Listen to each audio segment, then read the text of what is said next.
one long run towards the end, and that was great and everything. But, for the first 3 quarters, that offensive line and, Fournette was struggling. And you have to ask yourself the question, who does that fall on? Is that more on Fournette or is that more on the offensive line? Well, I think the problem is, and I always say it like this, I think Leonard Fournette is a throwback, basically running back with new school speed. So he can't just make a guy miss in the backfield, right? Like, he has to rely on the blocking to get a good push, to create a hole, and then once Fournette gets downhill, you see what he can do. But it's all about, creating that hole for him. And if you can't do that, Fournette is not the type of guy to make people miss. I mean, he's a very skilled back, but that's not one of his things right now. So I think, going forward, we have to ask ourselves, should we be concerned if the Jaguars can't run the ball and just pass the ball the whole time? So that was my first takeaway. Second takeaway was the defensive line. Thought they played a lot better game. We talked about in Houston where their defense was pretty stout, pretty sound, but they did surrender a lot of yards in the running game. Well, last night the Jaguars defense came out and really just kind of put a whopping on the Tennessee Titans. Derrick Henry may have had a run here or there, but all things considered, that the defensive line played well, and pressures. They had pressure in the backfield. I thought Taven Bryan looked fantastic. Obviously, Calais Campbell is back, to say the least. I'm not sure if he's been listening to the show or what's been going on, but Calais Campbell had a heck of a game. And, like a guy like Taven Bryan. Taven Bryan flashed last night a little bit, and he flashed from all kinds of positions. He flashed from the 3 technique. He flashed from a 5 technique that, for all things considered, he looked lost last year. So I think Taven Bryan adds a little more security now to that rotation, because the last thing you want to do is have Calais Campbell be out there for 40 plays a game getting worn down. He is up there in age. He's an experienced vet, and you don't want to get him, overstrained with a lot of reps. So I thought the defensive line played well. I thought the defense as a unit played well. And then my third takeaway is obviously the whole Jalen Ramsey thing, right? We were worried about, well, I wasn't worried about it. A lot of people were worried about the distractions. How does this affect the team? Well, all things considered, and I talked about it during the show, this wasn't necessarily a game of X's and O's. This was a game of mentality and a game of trench warfare. Now, the Jaguars on offense, however, threw the ball a little more because they had to, and it worked out well for them. But as far as defense was concerned, you knew what they were going to do. They won the trench warfare battles. The defensive line came to play. Overall, the secondary played pretty well. And I saw a team that was hungry. I saw a team that wanted revenge for losing 4 straight games to the Tennessee Titans. And I saw a team that brought attitude out there on TIAA Bank Field. So, people can say, well, this Jalen Ramsey thing, this saga continues. It continues. The distractions. Well, if that team was distracted last night, if Jalen Ramsey wasn't a distraction, I guess they would have put up 100 against Tennessee and held them to 0, because it was an impressive performance last night by the Jacksonville Jaguars. Well, if those were your bullet points right there, that explanation, I can only imagine what your essays must have looked like in high school. Sorry, man. I don't know. Hey, you asked me what my points were. I was sorry. I'm just kidding. Yeah. Hey, a couple of things. That was good. That's what you talked about last night, but I think those are 3 good takeaways. I have an extension of a couple of them. Hit me with them. One of them is what you just said. We're going to talk about Jalen Ramsey. Where does it go? Is Shad Khan going to step in? All those things. Hey, we've talked about Jalen Ramsey for about 95% of the week, and that's not going to stop on a Friday just because the Jaguars played a football game. Yeah. So we'll continue to do that. But I think you have to give some credit now to Doug Marrone. And I think you have to also give credit to the players in the locker room. I don't want to take that away from them. But whoever got these guys ready to play, and some of it's just competitive nature, right? I mean, your back's up against it. You're 0-2. You're at home. You hate the Titans. They're kicking your butt left and right these last couple of years. And then you have all this drama going on. And you said it, right? You said it wouldn't be that major of a distraction. I understand that out in the football field. But it can be, Austin. Mm-hmm. And sometimes it is. And it's easy to use that as an excuse. And when things aren't going well, it's easy to use and say, well, that was Jalen, or we don't have Nick Foles, or all these things, right? Well, they didn't. And they were mentally tough last night, I thought. They were physically tough against a Tennessee team. We talked about that yesterday. That's the difference against Tennessee. You have to be physically tough and mentally tough to beat that football team. And I thought the Jaguars brought that in a big-time way. And I think they deserve a lot of credit. And I think Doug Marrone deserves a lot of credit for what happened last night. That could have easily – we've been around here a long time. That could have easily been flipped around. And we could be talking about this morning, should they fire Doug Marrone? What's going on with the Jags? Is there a season over? All these things. Instead, now they rescued their season amidst all this stuff with Jalen Ramsey, and I think they deserve a lot of credit for that, Austin. Absolutely. And listen, we have to give credit to Doug Marrone, but please give credit to John DeFilippo too, because it's like I said, I think he called a brilliant game. I thought he got Gardner Minshew ready. And listen, we saw the same thing in Philly. You know, when Carson Wentz goes down and Nick Foles comes in, Nick Foles at the time, a guy who had really just one good season in the NFL with Philly, and the rest, you know, when he was with the Rams, with the Chiefs, you know, nothing really substantial. And John DeFilippo comes in and turns Nick Foles into a Super Bowl MVP. And now we have John DeFilippo once again coming in, to a new team, a new system. Sometimes it takes teams a while to adjust to a new system. Well, we have the star quarterback go down, the guy that you spent, $20 million a year on. He's out for a little bit, and you have to rely on a guy from Washington State with the mustache who's a 6th-round pick. And I thought John DeFilippo did a great job of building his confidence and calling a great game again. Yeah, and I don't know what John DeFilippo did from a mental standpoint, but from a schematic standpoint, I think you're right on the money. And I want to talk about that a little bit. It's not going to be right off the rip of the show, but what he's done schematically and how many plays they're actually leaving out on the football field last week and this week. And if they button up those, their offense might become a little more dynamic when they can make few plays. D.D. Westbrook, the play to Marquise Lee. Yeah. And I want to talk about that play because there's some debate on whose fault that was. And I asked Gardner Minshew about that play after the game. I hung around a little later. I wanted to ask him about that. So I want to get your thoughts on that play to Marquise Lee, which would have been a touchdown, most likely for Marquise. And I also want to talk about Todd Wash because Todd Wash gets hammered. Well, what about the last 2 weeks? Don't you have to give them a little bit of credit schematically? They're blitzing more. They're doing more things and showcasing some different things. And yesterday they had their full complement of a defensive line where they could showcase some different things. So I want to talk about that. When we come back, though, Austin, this offensive line deserves praise for what they're doing in the pass protection game. But they should be getting hammered, and I'm not afraid to hammer them for the amount of investment they have on the offensive line for what they're doing in the run game. Correct. How odd is it to be so good right now? And I should pump the brakes a little bit. Let's not over dramatize. But I'm not sure Gardner Minshew had a finger on him last night. No, I don't think he got hit. Yeah, How can you be that good in pass protection yet you can't push one guy an inch on the offensive side when you're trying to run the football? I want to talk about that when we come back. We're live in Camden County, live back in the Action Sports Jax studios. The Jaguars are 1-2, and they saved their season for now. Jalen Ramsey, is he going to be a part of this thing? The Shad Khan step in. Todd Wash, John DeFilippo, Minshew Magic, Calais Campbell in Saxonville. Oh, my, we got a lot to talk about. And our Action Sports Jax game of the week on ESPN 690 is up in Southeast Georgia. This is a fun place right here now. Friday Night Lights for Camden County High School against Brunswick tonight. We'll talk all about it and some picks as well here on a Friday afternoon. Thanks for hanging on Action Sports Jax on ESPN 690. Action Sports Jax with Brent Martineau on ESPN 690 is brought to you by Best Bet Jacksonville and Orange Park. Now, the First Alert forecast on ESPN 690. Partly cloudy and breezy today, and again, a few showers moving in off the Atlantic from time to time. Highs in the low to mid-80s. From the First Alert Weather Center, I'm Action News Jax Chief Meteorologist Mike Burrish. The Weather Center is brought to you by Beard's Diamonds that guarantees you a $500 gift card if they can't beat anybody's price on a diamond. Luxury begins at the door of Atlantic Infinity with your concierge, no-pressure customer experience. There's only one new Atlantic Infinity showroom designed to deliver an ocean of comfort, convenience, and speedy attention by their professional sales and service staff. Ride the wave to Atlantic Infinity. You deserve the wave of luxury that Atlantic Infinity is designed to deliver. Experience the wave of luxury in person at 10980 Atlantic Boulevard or at AtlanticInfinity.com. Save now during the summer sales event. Pop quiz. If you sell a home for $500,000, how much would a traditional real estate agent charge in commission? If you guessed $25,000 to $30,000, you're right. But if you think that's the only way, you're wrong.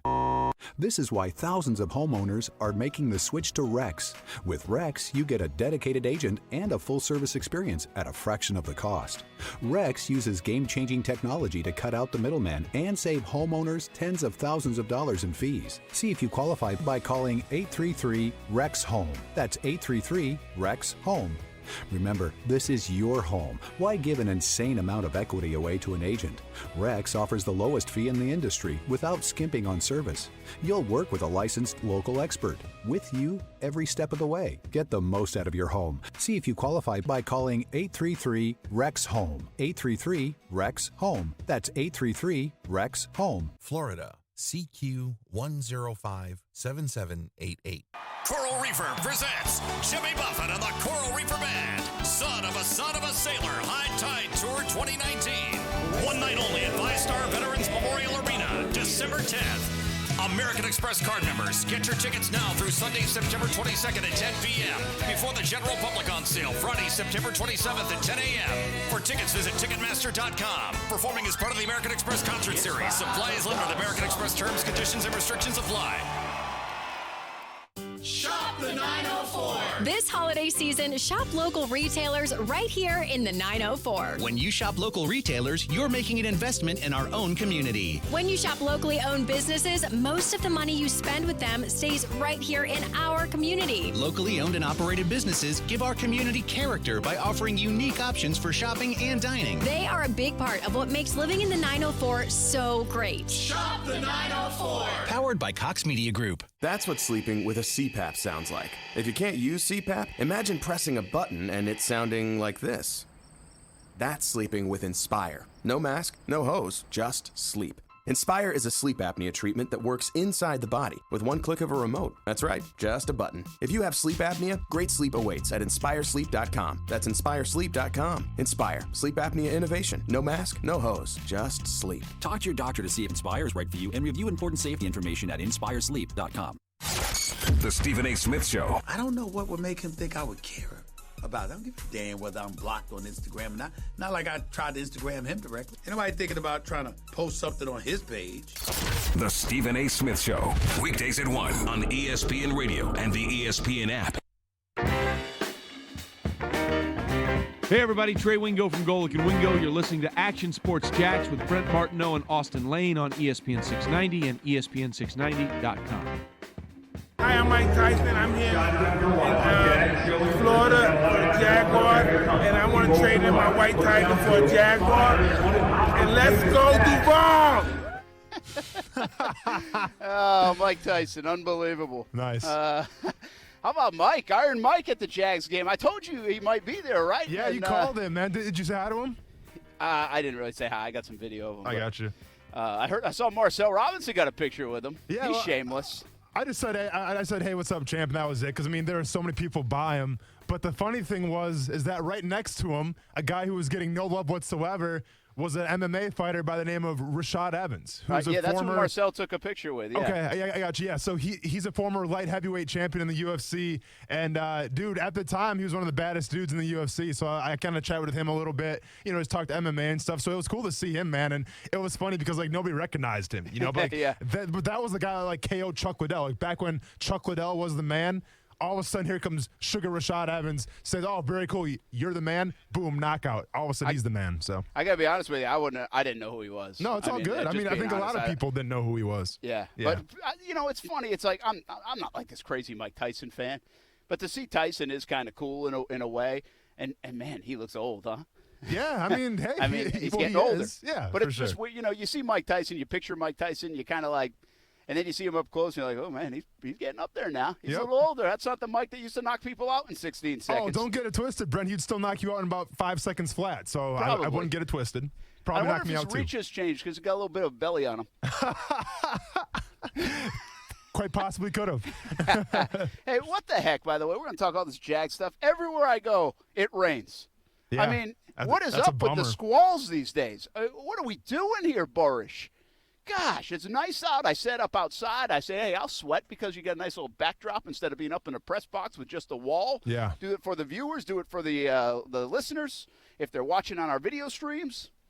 And then it rains. So Sorry to hear that, man.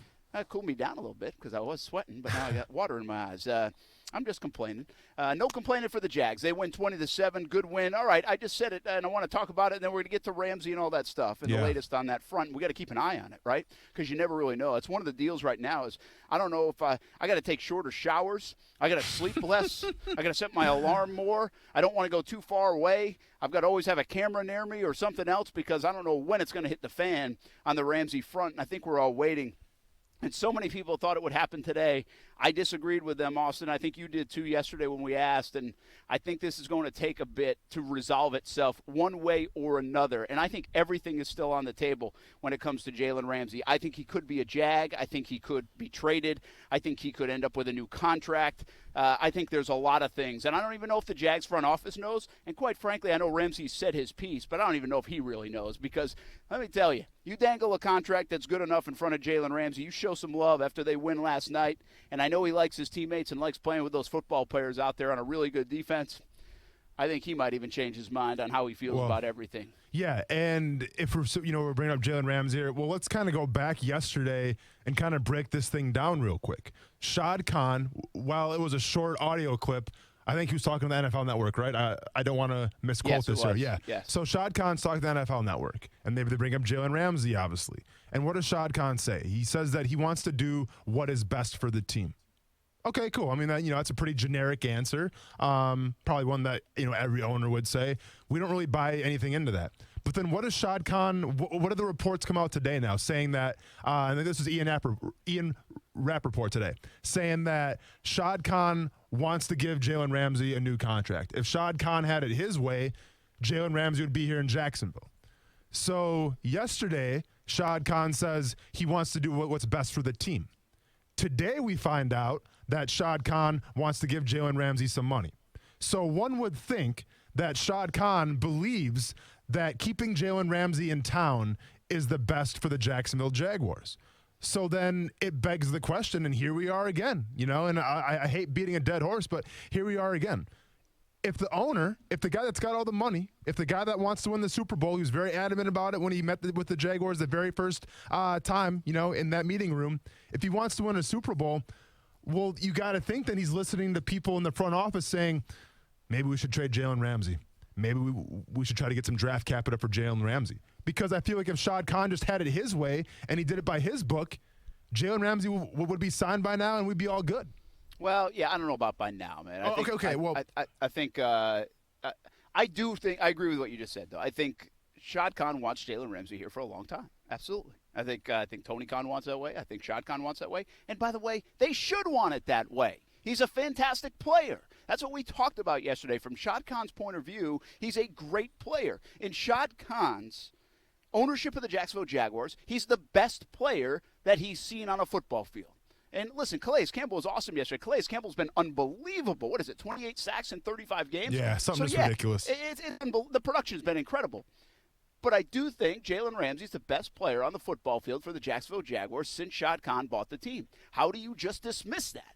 And especially on a team that really hasn't had a ton of great players in its franchise history, really, and especially since Shad Khan owned the team. So he's a smart man. He gets that. It's just the dynamic of it all. It's the logistics of it all. It's the ego of it all, really. And I want to talk about that in just a bit. So we'll talk more about Ramsey and how this thing ends up, and we'll keep you posted with any new information because, quite frankly, the Ian Rappaport reports and everything else coming out, it's not stunning news that Shad Khan would have liked to keep Jalen Ramsey. Like, that's not like, whoa, my gosh, I didn't think he wanted. We knew he wanted to keep Jalen Ramsey. That's not a surprise. And even Rappaport and everybody else saying it's all quiet on the front. I mean, there's conversations and everybody can throw in what they want, but there's not a lot happening. So we'll see. We'll listen to the reports and see if the national guys come up with anything else. But I think it's going to remain quiet on this front in terms of public knowledge. I think everything else will be hearsay and rumors for the remainder of the day and maybe even the remainder of the weekend because, again, the Jaguars, if your owner wants the guy, which we know he does, if your coach wants the guy, which we know he does, if the players want the guy because he knows they make him better and they like him, for the most part, I think, is fair to say, well, then you want to make it work. And if you're going to give him away, you're going to give him away for a heck of a lot in return. And I just don't think right now people are throwing everything they can throw at Jalen Ramsey at the moment, even though the window of opportunity is there. Well, let's think about this, though, Brent. if you're an owner, all right, if you started, you're making your billions in a garage, and you come from humble beginnings, and you've made all your money now, you buy the Jacksonville Jaguars, and you want to win, and you want Jalen Ramsey here. Well, what is stopping you from doing that? Because you're the owner, you're the boss. I mean, yes, there's the GM, there's the head coach, there's everybody around the stadium, there's the front office. But you want to talk about the chain of command? You are the chain of command. You're the owner. That's right. So with that being said, then, what is stopping Jalen Ramsey from being in Jacksonville? If you're the owner, you really want him here. Because this wasn't like a smoke screen like Jerry Jones was like, Zeke who? Like that's an owner saying that kind of stuff. If he's playing games. Shad Khan's not playing games. Shad Khan doesn't have time to play games, all right? He's being truthful here. Well, and he'd rather stay out of it, Austin, too. I mean, that's Shad Khan's position. He's not Jerry Jones. He's not one of those kind of owners. He'd rather stay out of this and let everybody handle it. But right now I think he wonders if everybody can handle it. Who's everybody, though? Well, I mean, the front office. The front, and that's kind of my point. Like if you're Shad Khan and you want something, well, then just go out there and get it, man. You're Shad Khan, dude. I've seen your yacht. You're a legit man. But something's obviously stopping him, whether it's people advising him, whether it's just, conversations going back and forth. But, there's an obstacle in the way from Shad Khan being able to keep Jalen Ramsey. Well, the obstacle is clear as day. It's the front office. I think, I'm not sure if it's more Dave Caldwell or Tom Coughlin. I would say it's probably Tom Coughlin because that's who Stephen A. Smith reported, and I get it. It's Stephen A. Smith. How much can we believe? But that's what all the sources are saying. That's Tom Coughlin. Well, yeah, I believe Stephen A. Smith. It's not a matter of his credibility or anything like that. Yeah. I just think we know it's either you disagree with the coach or you disagree with the vice president of football operations. Sure. I like Dave Caldwell a lot. I think Dave Caldwell does a lot in that organization and makes more decisions than people give him credit. But I'm not sure this is a Dave Caldwell situation. I think this is clearly either it was either the beef with Marone, which we've kind of ruled out now, and it looks like that's moved past, or it's something to do with how they've done business over the years and why haven't you paid me yet, and what else they say. Because obviously the 100%, you brought it up all week, man, and don't lose sight of that. We have to go back to that moment in the state of the franchise when Tom Coughlin said we want 100% commitment, and he called out Telvin Smith and he called out Jalen Ramsey without name, but he called them out. And when the NFLPA got involved, that moment set this thing in motion to this point right now. So it is directly related to Tom Coughlin. We're going to take a timeout. When we come back, I'll let you finish your thought. But I also want to ask you this, because I was going to put Jalen Ramsey to at least on the shelf for a moment and talk a little more football, but here we are. We're back on the Ramsey front. I know, man. We can't get off it. I want to talk X's and O's last night. No one got thrown out of the game. I want to talk about what I saw on the field, but here we are again. Listen, we're having a record week here in terms of views on Action Sports Jax on ESPN 690. Thanks to everybody for jumping in. I know you're in and you want to talk more Ramsey, and you can always get after us on the phone line, *690. I'm not done with the conversation. We'll get to plenty of football along the way. I want to talk offensive line, Leonard Fournette, Minshew, this defense. I want to talk it all. The coordinators as well.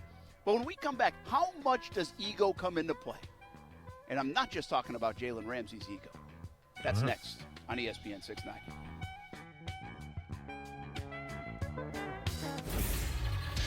ESPN 690 Sports Center Update. I'm Jake Mitchell. Jags came through with a big win last night, downing division rivals the Tennessee Titans 20-7. Gardner Minshew, the rookie quarterback sensation, went 20 for 30 with 204 yards and a pair of touchdowns. Here he is after the game. A lot of people never thought I'd get this opportunity, so now that I do have it, I got to make the most of it. So I'm super grateful for it, but I know, through everything I've learned in my career, the situation I'm in, I may only get one. So you got to make the most of it. So that's what I'm trying to do now. Jags are now 1-2. Next game is a week from Sunday against the Denver Broncos at Mile High Stadium. Full college football action tomorrow with Tennessee at Florida at noon, Florida State, Louisville at 3:30, also UCF and Pitt at 3:30, and closing out the night, number 7 Notre Dame takes on number 3 Georgia at 8 p.m. Stay connected with ESPN 690 while you're at work by listening on ESPN690.com.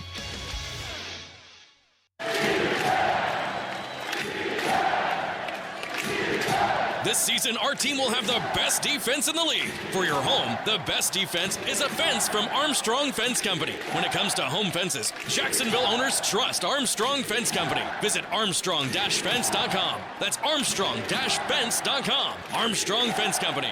Yeah, we did the fence.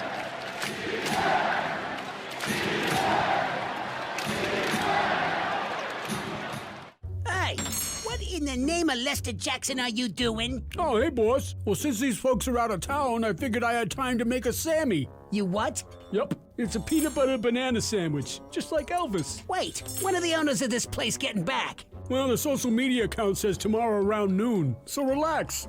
Huh. Well, don't leave a mess. That would be rude. Boss, how is it possible in this day and age that folks like this don't have safe touch security? Beats me. Seems like a no-brainer. Yeah, I mean, from the two-way communicator to the crash and smash technology to video monitoring. Hey, if these folks had safe touch, we wouldn't be within a mile of this place. And that's why we live by the Crooks Are Us motto. Stay away from safe touch houses. Yeah. Hey, pass the bread, will ya? Crooks know to stay away from Safe Touch houses. Hi, I'm Lester Jackson, president of Safe Touch Security Systems. No one beats our technology or our price. Call Safe Touch today at 888-723-8682 or go to safetouch.com. State license number EF233. Alexa, how do I drive more customers into my business? First, people will need to hear about you. Then you need to be online where they look for you. Then you need to... I don't have time for that. I need to run my business. Okay, searching for a local team that can help. Codan is now Local Solutions. Visit JacksonvilleLocalSolutions.com today. A computer can change the life of a child. As you replace your company's computers, consider donating your end-of-life machines to the STEM2Hub. Help us close the digital divide. For more information, visit STEM2Hub.org. That's STEM, the number 2, HUB.org. Vida de Louis, a locally owned tequila right here in Jacksonville, wants to help our friends in the Bahamas. Hey everyone, this is Austin Lane. And I'm Brent Martineau. Vida de Louis is one of the smoothest tequilas you'll ever taste. It's made in Tequila, Mexico and shipped directly to Jax Beach. But Vida de Louis has friends all over the world, and that includes in the Bahamas. Help us raise money for the Treasure Key Relief Fund and Hopetown Rising. Check out Vida de Louis on social media and the website VitaDeLouis.com. 50% of all merchandise will go to these funds. Please help Vida de Louis help the Bahamas by going to VitaDeLouis.com. Get super savings on over 1,000 vehicles on the lot right now at Arlington Toyota. It's the 2020 Supra Sales Event going on now at Arlington Toyota. Plus, you'll pay up to 50% less on remaining 2019 Toyotas. You heard right, up to 50% less on remaining pre-owned 2019s. Looking at a 2019 Toyota Highlander, it's not $35,500. Now, it's only $24,888. That's $24,888 for a pre-owned 2019 Toyota Highlander at Arlington Toyota. Thinking about a 2019 Toyota 4Runner? It's not $36,500. No way. Now it's just $28,888. Just $28,888 for a pre-owned 2019 Toyota 4Runner at Arlington Toyota. But Arlington gives you even more with their $5,000 Advantage Club. It comes with your purchase and it's packed with savings, discounts, rewards, and even a national lifetime warranty with unlimited time and miles for new purchases. Shop Arlington Toyota today, 10939 Atlantic Boulevard, and online at arlingtontoyota.com. Visit arlingtontoyota.com/super savings for offer details. If a fire breaks out in your home while you're asleep, how will you know? Smoke and heat build quickly, making every second count. A working smoke alarm can alert you to the danger and make the difference between life and death. Install and maintain a smoke alarm on every level of your home. Replace the battery every year. This message is brought to you by the United States Fire Administration, your local fire department, and this radio station. Sí, very intrigued by the Dan Le Batard Show on ESPN Radio. You know where you win games, Dan? In the trenches on Sundays. Appreciate all your thoughts on this matter. The Dan Le Batard Show with the Stuttgarts on ESPN Radio and ESPN News. Brent Martineau. You see him every day on CBS 47, Fox 30, Action Sports Jax. Austin Lane. He's a former Jag star and current MMA fighter. Broadcasting live from the Anajar and Levine studio. This is Action Sports Jax on ESPN 690 and ESPN690.com. I mean, division game at home on a short week, but it's prime time, so you get that kind of. Austin.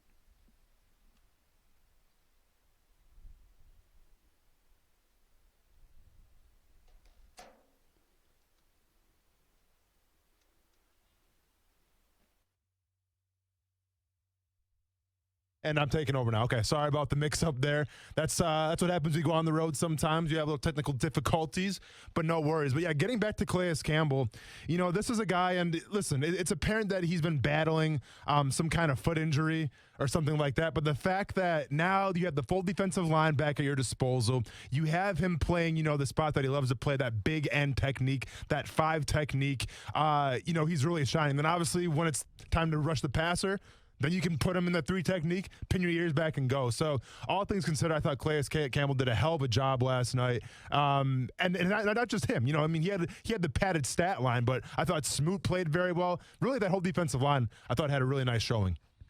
Yeah, Austin, I'm back. I guess I lost you for a second there. Didn't even realize it. But it was a dominating effort by that defensive front, which is awesome to see. I want to stay on Jalen Ramsey. I promised a little more Jalen Ramsey. How much will ego play a role in what happens now for the Jacksonville Jaguars in whether this is a resolution or a divorce? And obviously there's ego involved in all players and trying to get their dollars and everybody else. And I think even agents and teams and all that, they can all play. Everybody's got an ego is my point. But don't lose sight of the front office ego, right, Austin? I mean, Tom Coughlin's been doing this for a long time. He's a prideful man, and I think it's kind of a combination. It's like pride and ego. I don't necessarily say ego in a bad way. I'm not trying to knock anybody. But I'm just saying sometimes, man, pride gets in the way. I think we had somebody on social media say, would he say sorry to Jalen Ramsey? Well, listen, he's not saying sorry to Jalen Ramsey. That's not how this works. I mean, we're not making up with our girlfriend here.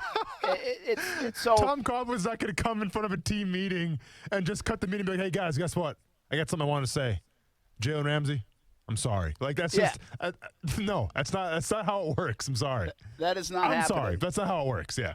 Here's how you say sorry. You show him millions of dollars, and that's about it. But how much does Tom Coughlin have to be willing to do that, swallow some pride? Because, listen, I think I've told you this before. Sometimes I think you have to watch out for your own everybody's got a little bit of, like, vindictive nature in them, right? Where you're like, that guy has been a pain in the butt this week, and I don't want to give him anything. You want me to turn around and give him and make him the highest paid cornerback in the NFL just because he's a good player, a great player? I'm not doing that. Look what he did all week. You have to work. You have to get through that kind of stuff. That's part of business. That's part of sports. That's part of being a head honcho in a franchise. And that's interesting to me because I think it's also easier said than done on some people. Some people are better than others at it, right? You're absolutely right, and I get it. Sometimes someone may cross the line, and that ego gets in the way where it's like, well, then forget about him. Regardless of how good of a player he is, the ego gets in the way, Brent. And I think we both agree on this point where you have to have an ego in life to be successful. Right? Like, there's a fine line between, maybe being an a-hole and having a good ego. And it is a fine line, but you have to have that ego to get where you want in life. So I'm not knocking the ego whatsoever. I mean, I got an ego. Everyone's got some kind of an ego, okay? But I think when you're talking about especially a front office position, especially a position where you're micromanaging the workers, you're in charge of the players. You can't rely on emotional stuff to cloud your judgment, right? Because, listen, there's room for being emotional on the football field. That's how I got through college, and that's why I got in the NFL in the first place. I was a very emotional player. Now, some guys are just stone-cold assassins, and so be it. Some guys are super emotional, and they kind of feed off that to be successful football players. Doesn't really matter. But I'm saying when you're on the field, you're going to have some kind of emotion because, let's be honest, to go against, like if you're a defensive end and you're going against a 315-pound tackle every single day and you guys are butting heads, you're not normal, okay? Like that's not an everyday job. And I get it. People would say, well, I'd do that for $1 million.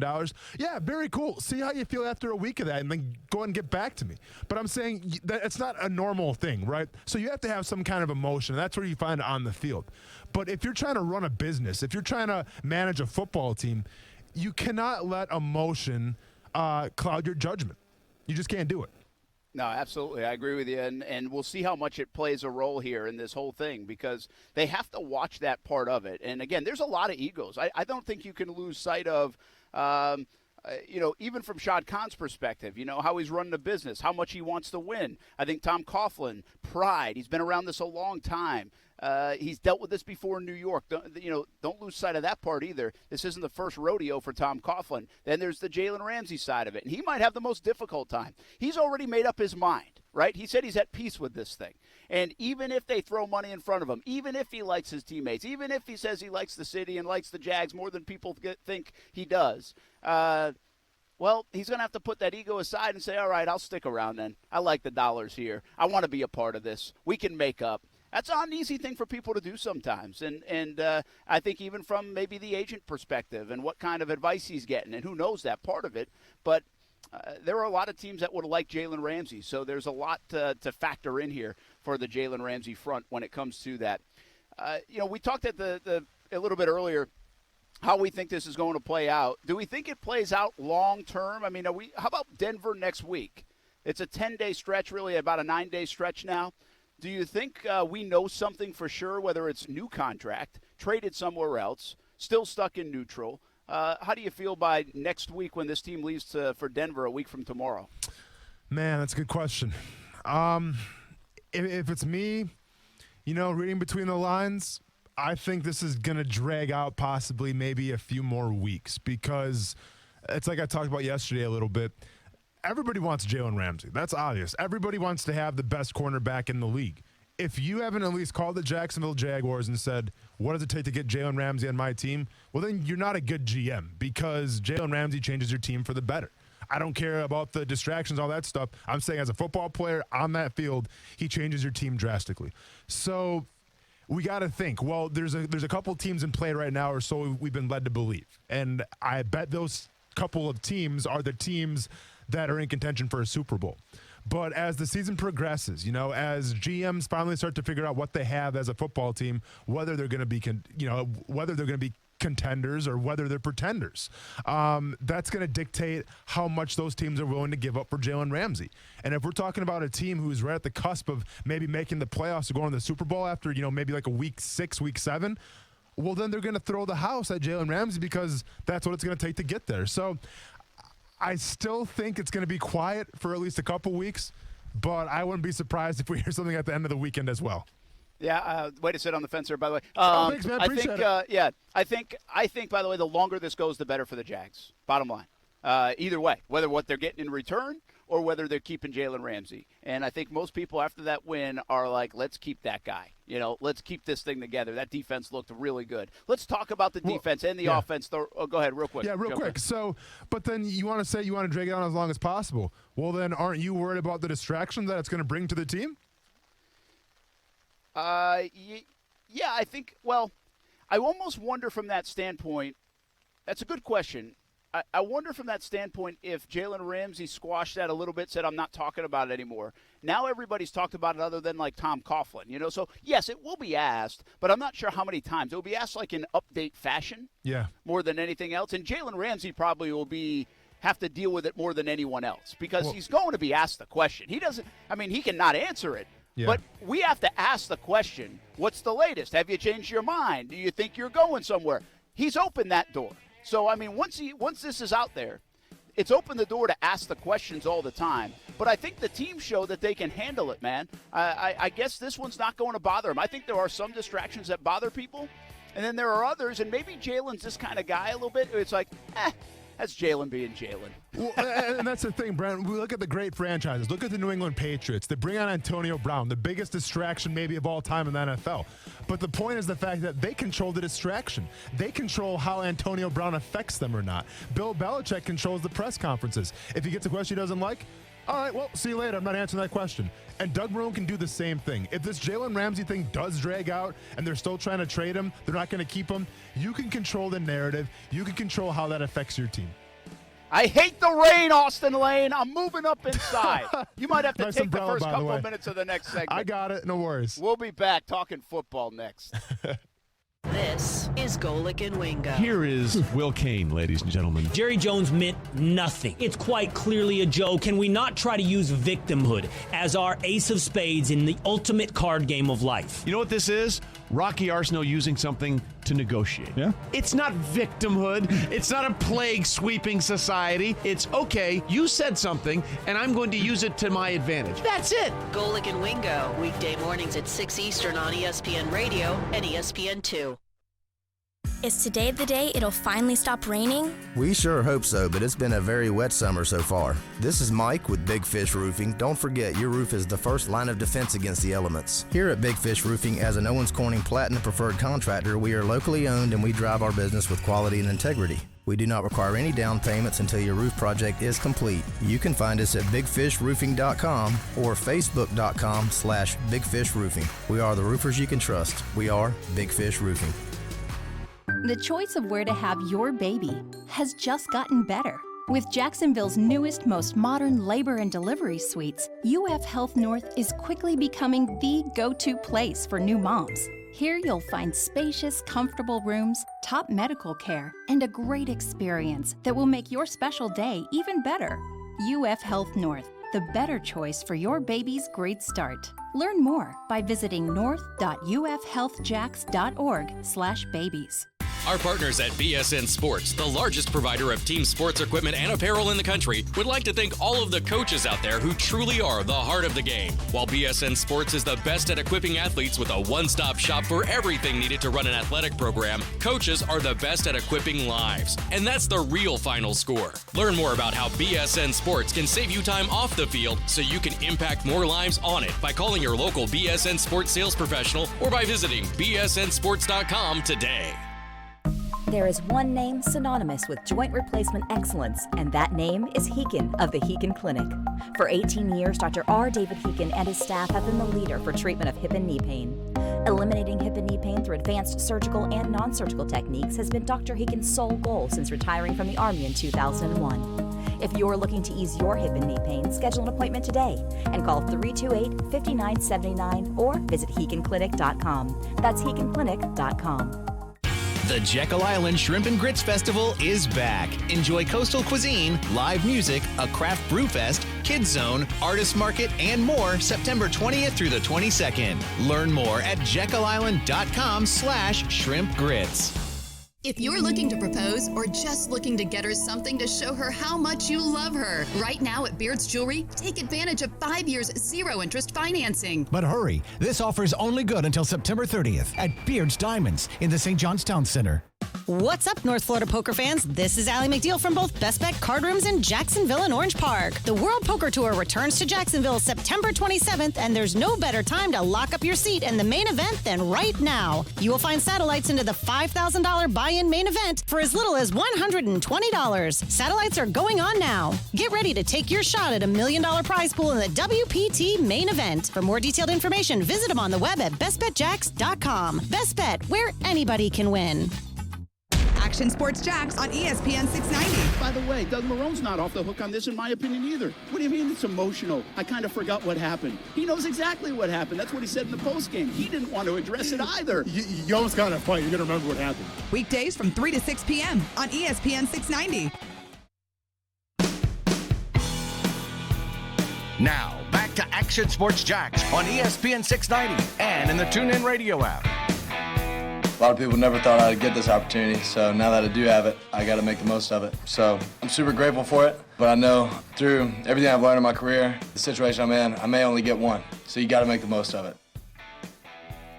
That's Gardner Minshew, and he certainly is making the most of it, absolutely, for the Jacksonville Jaguars. What a story Gardner Minshew has been in the first couple of weeks of the football season, filling in for Nick Foles. Hey, I moved inside, everybody. We tried to do that in commercial break. Unbelievable, Austin. Nicely done, man. Look I like an Indy 500 pit crew out there with that setup change. Well, it's just so aggravating. I don't get mad very often, but it's aggravating. It's beautifully sunny. Now it's rainy. Okay, not everybody wants to hear about that, so I'll stop complaining. I'm just chilling in here, living life. Yeah, I know. Yeah, I know. Don't get me started, or I'll start dropping F-bombs or something. Okay. Like a Jalen Ramsey press conference. Okay, fair enough. Or like a Doug Marone press conference. Don't get it twisted now. All right? Yeah, come on. That's true. Yep. Oh, not the F-bombs usually. Well, not the F-bombs, but there are some S-bombs in there, I feel like. So. Yeah, but I'm on like F-bomb mode right now. Okay, so it's that bad. Oh, because of the weather. Yes. Anyway, because now it stopped raining, of course. These, squalls are killing me. All right, I don't want to talk about the weather. I want to talk about the Jags. Let's talk about this offensive line. I asked this question a while ago. How unusual is it for an offensive line to now have just given up, I think, 5 sacks in 3 games, 4 of them to Houston? They gave up 1 in the opener, and then none last night against Tennessee. And I'm telling you, man, go find me a play where Gardner Minshew got hit. Go find me a play where Gardner Minshew had a hand on him. He was under duress at all last night that I can remember, unless I'm missing a play or two. So how unusual is it for a team to be able to pass protect? And by the way, that was more the concern. Can Jawan Taylor be okay in the pass protection game? How's Cam Robinson going to be when he gets back in there? But they can't. Yeah. They can't run block, man. They can't move anybody at all in the first 3 weeks of the football season. And let's be honest, I think Norwell was brought here to run block as well. Absolutely. You gave him all this money, and the biggest thing out of the Carolina camp was, oh yes, this guy's a road grader. This guy's gonna push people back. He's okay in the pass set game, but when it comes to run blocking, no one does it better than Norwell. So. We have all these narratives of, it should be successful, and it's not. But at the same time, you're seeing that Minshew has time back there. And you're asking, how rare is that, Brent? Is that it's not obviously a common thing in the NFL in terms of being really good at pass blocking, but being subpar or just absolutely atrocious, really, at run blocking. So it is definitely a rare occurrence. I'm trying to think off the top of my head right now if I can think of a team currently or before that kind of had that problem. And to be fair, nothing's really coming to me. I would say, in the past, the Green Bay Packers have kind of had that problem a little bit, but that's, I think, been more just from the kind of running backs that they had, where they might not have been the highest caliber running backs, and obviously having Aaron Rodgers back there, to create some space, to get some movement and create passes with his feet, that helps out too. But no, you don't really see it that much. And once again, if it was the other way around, where if they were really good run blockers, I wouldn't be as nervous if they struggled in the pass set game. Now, obviously, you have to worry about your quarterback getting hurt, right? But I think when we're talking about pass setting, it's more technique, right? All right, you have to get your feet right, you have to get your hand placement right, you have to get your punch right and everything. Run blocking, man, I feel like it's a little more attitude. It's just a little more of want to, a little more stick-to-itiveness, if you will. And for whatever reason, the Jacksonville Jaguars for 3 games haven't found that yet. They haven't. And so here's the simple question, man. Everybody hammers Leonard Fournette. I mean, watch a game, and by the way, the way that was setting up, that was going to be an ugly stat line for Leonard Fournette. And I think Leonard Fournette has some issues at times, hitting holes, finding holes, division. I'm not dismissing that. But last night was fully a problem on the offensive line, in my opinion.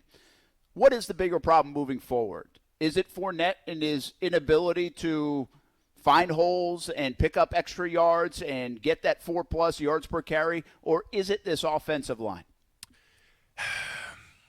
It's got to go hand in hand a little bit. To be fair, though, I feel like last night Tennessee thought that this was going to be the same Jacksonville Jaguars team that was going to run the ball a lot. So I think Tennessee planned on doing that. Well, Tennessee, maybe stacked the box a little bit and made Gardner Minshew beat them. And in the past when they did that, that's where Blake Bortles, would throw interceptions or just not hit the open receiver. Well, the Jacksonville Jaguars have a quarterback now for at least 2.5 weeks that seems to be able to do those type of things. So let's keep that in mind too, where teams are starting to game plan a little more for the Jacksonville Jaguars. They may look at Gardner Minshew and be like, we got to stop this guy. This guy is an assassin in the pass game right now, so let's take some pressure off from the run game. So I think maybe if we go to Denver, I think maybe if we're back here or you go to Carolina, the Saints are coming back, if they keep having to respect the pass game, the run game's going to open up. Absolutely. It should open up. They still kept a lot of guys in the box against Gardner Minshew. I mean, do you think teams will continue to dare the young player to beat them, even though he's shown this ability, this accuracy? And I think his boundary throws are unbelievable. I mean, that throw he made yesterday, it was Dede that caught the ball. That was a fantastic throw. The throws in the end zone to Chark and Dede, even though he dropped it, fantastic. That's one thing I'm noticing, and I'm not sure that's new for me that I'm noticing, but he seems to throw it to the edge of the field really well. Yeah, absolutely. And this is a guy coming out of college who, what was his big knock? The arm strength, right? The arm strength's not there. Well, he had a couple 30-yard passes last night that were right on the money. Now, listen, is he the guy that you want throwing a Hail Mary from your own 30-yard line? I don't know. Doesn't really matter because if he keeps throwing touchdowns, they're not going to need a Hail Mary. But I think, like I'm trying to put myself in the Broncos' shoes right now, right? Where, I got time to prepare for the Jacksonville Jaguars coming to my house. And I'll be honest, if I'm Vic Fangio and I'm that Denver Broncos team, I'm still going to pursue it like I want Gardner Minshew to beat me. Now, I think maybe the secondary, and I'm not sure how the injuries are piling up for the Broncos right now. I think the secondary may be a little better than the Titans secondary right now. So I have that in my back pocket as well. But if I'm the Broncos, I'm still going to put Leonard Fournette as a list who can be a game breaker, and I'm going to make Gardner Minshew beat me. All right, you mentioned John DeFilippo earlier in the final couple minutes of this segment before we shift over to the defensive side of the ball. John DeFilippo's doing a nice job. And, we talked about it yesterday. Can he get D.D. Westbrook involved? He did his job, and early in the game, D.D. Westbrook did his, making some plays. Obviously, Westbrook dropped some balls. I think most of the time he's going to catch those. But I like what DeFilippo did all around in the past game, but really getting Westbrook going and getting the ball in his hands. Yeah, I mean, pick your player. I feel like everybody in that receiving core got a couple of touches last night, including Leonard Fournette as well. Yep. And that's important because, once again, if you're the Denver Broncos scouting this film, because you're going to go off this film and you're going to go off the Texans and, a little bit of the Chiefs as well. If you're scouting this film, you got to realize, wow, they have a lot of options at receiver, where most teams maybe have, 3 options at the very most. The Jaguars have Fournette. They have Shaughnessy. They have Swam, I think, caught one last night. They have all these receivers that are capable of getting the ball. And from a defensive coordinator, that keeps you up at night. Gardner Minshew, the magic continues. We'll talk more about it in this dynamic defense. Is Saxonville back? And what about Yannick Ngakoue? I want to ask Austin a question about number 91. That's coming up on ESPN 690, live from Camden County, our Action Sports Jax Game of the Week.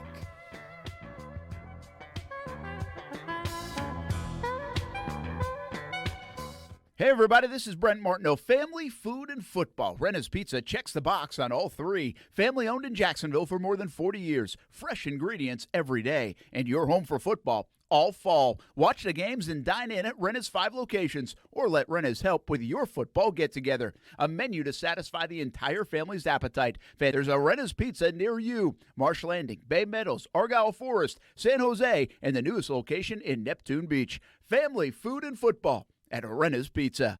Alexa, how do I drive more customers into my business? First, people will need to hear about you. Then you need to be online where they look for you. Then you need to be involved in the community. Then you need to... Whoa. I don't have time for that. I need to run my business. Okay, searching for a local team that can help.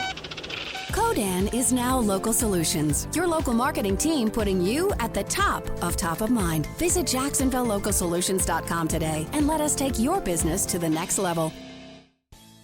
All right, it's time for some straight talk. You wouldn't pay $100 for seats to a baseball game where you can get the same seats for $50.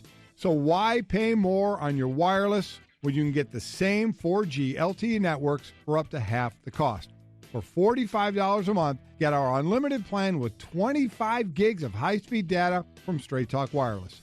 No contract, only at Walmart.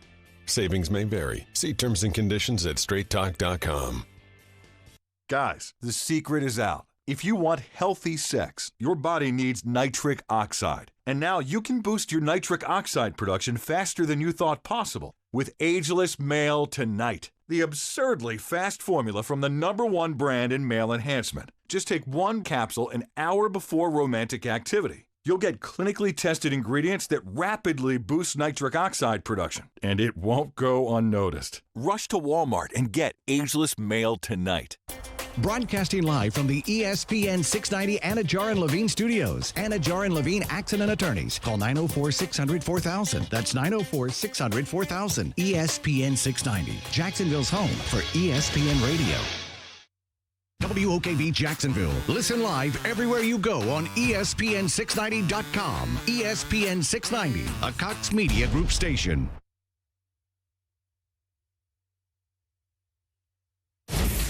ESPN Radio Sports Center. I'm Doug Brown. Yankees right-hander Domingo Germán, who leads the staff in wins this season with 18, will not pitch again this year. That report from ESPN's Buster Olney. Herman is currently on administrative leave pending an investigation under the domestic violence policy. The marquee NFL matchup of Week 3, the Chiefs hosting the Ravens, both teams 2-0.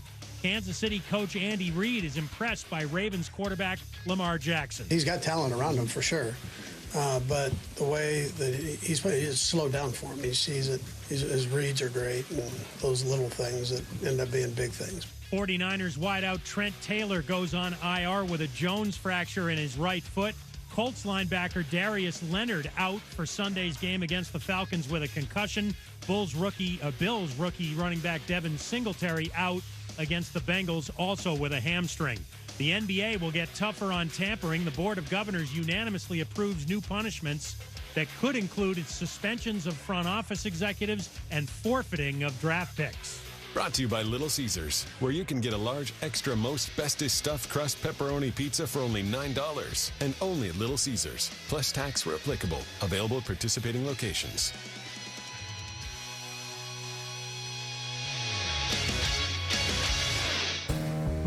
Brent Martineau. You see him every day on CBS 47, Fox 30, Action Sports Jax. Austin Lane. He's a former Jag star and current MMA fighter. Broadcasting live from the Anajar and Levine studio. This is Action Sports Jax on ESPN 690 and ESPN690.com. Anytime, they can give us that short field, we're excited. We smell the blood in the water. We're going to try to go get it, and it lets us be aggressive, and that's always a fun way to play. So it was huge, special teams, defense, all played so good tonight. Made it really easy for us. Well, that's Gardner Minshew, and he's making it look easy being a 6th-round draft pick and coming in and doing a really nice job for the Jacksonville Jaguars. So the Jaguars get win number 1 of 2019, 20-7. It wasn't like this dynamic offensive display. In fact, it got stuck in neutral for a long, long time in that football game. But the 2 early touchdowns and some of the other plays, like these hidden plays, the one to Marquise Lee that almost was. Yeah. We saw it last week with these hidden plays, Austin, where the holding penalties cost them, even though the plays looked pretty good. So it's weird to the eyes, right? If you look at the numbers, it's under 300 total yards. It's only like so many first downs. It doesn't look sexy. It doesn't look dynamic. But at the same time, when you watch the game, it feels pretty good. It looks pretty good most of the time, other than the run game. Yeah, and listen, it's like you said, you go on that stat line, Brent, and you see what he did. Yeah, you take that any time of the day. But we have to keep in mind, too, he's doing this without a running game whatsoever. The ability to run the ball and the ability to pass, it goes hand in hand. If you have a good run game, that opens the pass game up. Well, they didn't run the ball last night until the last 6 minutes of the fourth quarter. So this was all on Minshew. So while the stats may be a little deceiving, and I think they're saying he's got the best quarterback rating of any rookie for 3 games in the history of the NFL or something like that, something just crazy impressive, whatever it is. But the fact that he's able to do this without the support of a run game is just even more shocking, and it's something that we haven't really seen, especially in Jacksonville. I want to ask you about that Marquise Lee play, because that was a touchdown, which would have been pretty cool for Marquise Lee. Hasn't had a catch in a football game, I think, since December of 2017. How did you view that play? Because I think other people, I talked to one person, they were like, man, if Marquise would have known what he was doing and turned around, just got his Gardner head around, tried to put the game. How did you view it? I just viewed it as 2 guys who their timing was off a little bit, and that could make a little sense. I mean, Marquise Lee is a guy that's coming off a pretty good knee injury, missed OTAs, missed training camp, couldn't get those reps with Nick Foles or Gardner Minshew.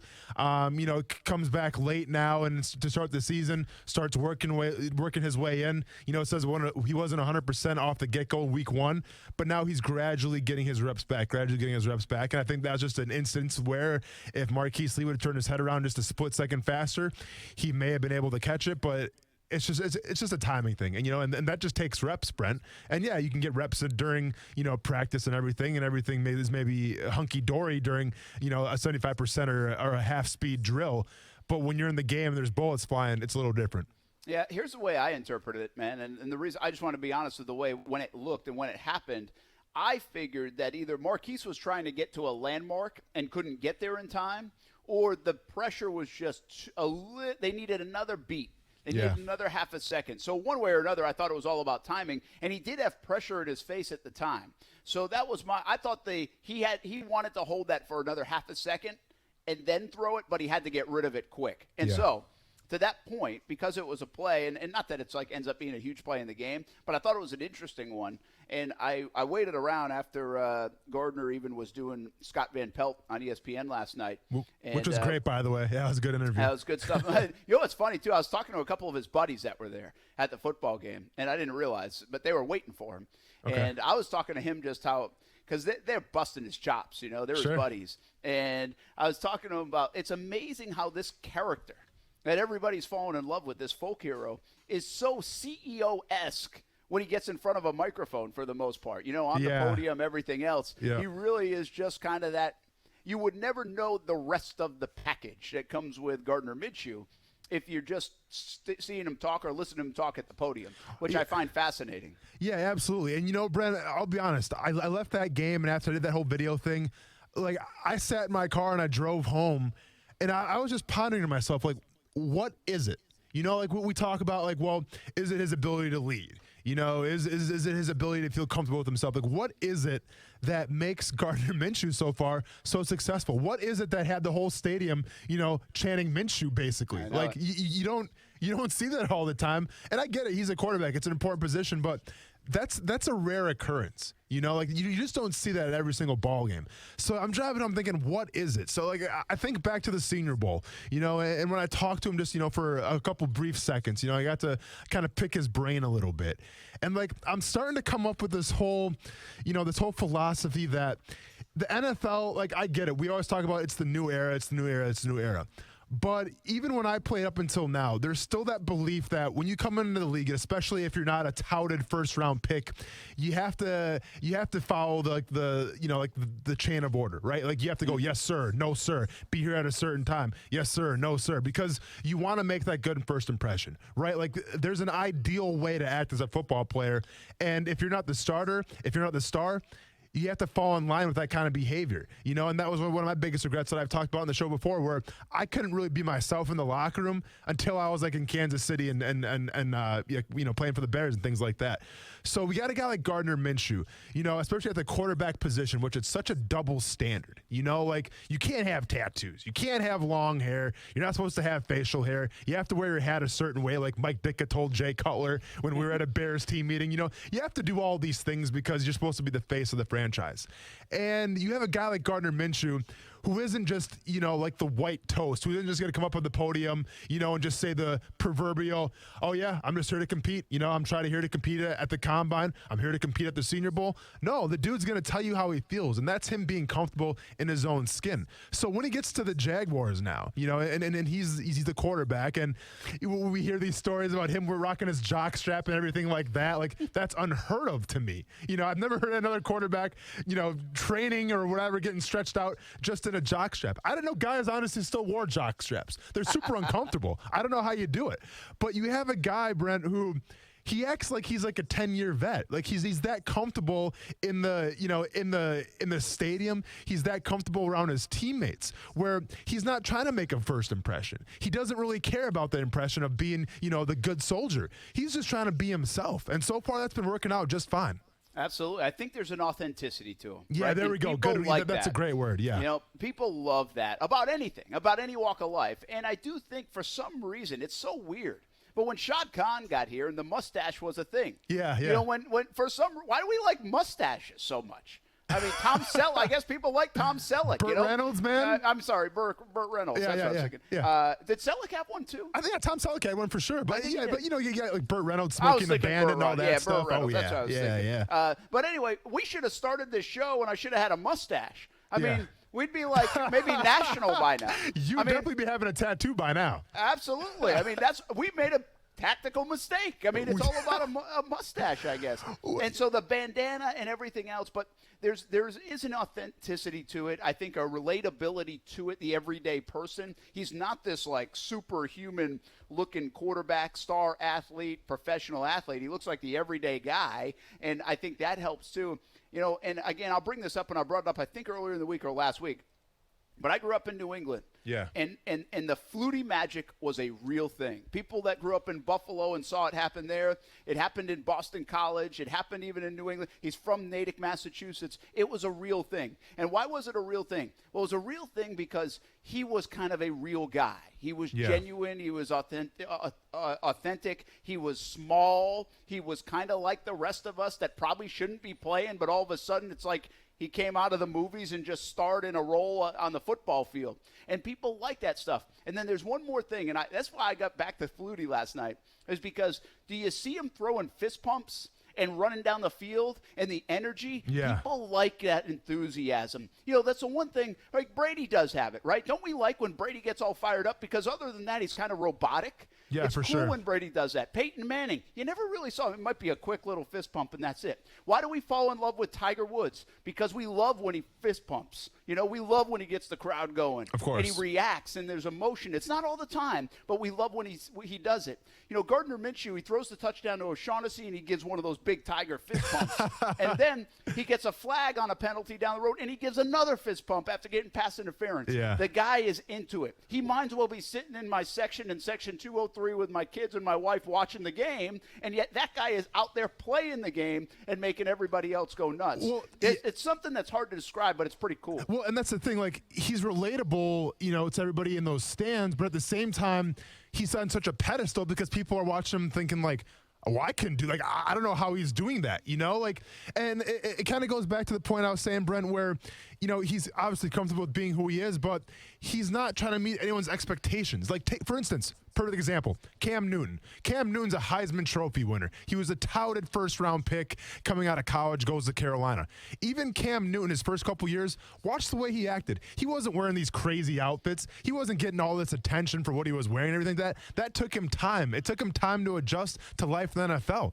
Minshew's not doing that, man. Minshew is almost like he got put in an accelerator. He's like, yeah, I'm like a 10-year vet, you know? And he almost gives off these vibes like, you remember, like, growing up and, like, you want to hang out with this kid, but your mom's kind of like, I don't know about that kid, you know? I don't know how to feel about him. He's a little different, you know, and let's see who his parents are. Well, let's see who was raised in Minshew. You know, like, he comes from Leach's system. You know, like, Mike Leach is another all-time guy who goes by everything against the book, against the grain. You know, he's one of the all-time guys for sound bites. So he kind of comes from this, you know, weird vibe in Washington State, and it's just, you know, it's all accumulated, and it's formed this package that is Gardner Minshew, man, and I'm all about it. I can't get enough of it. By the way, you were that kid.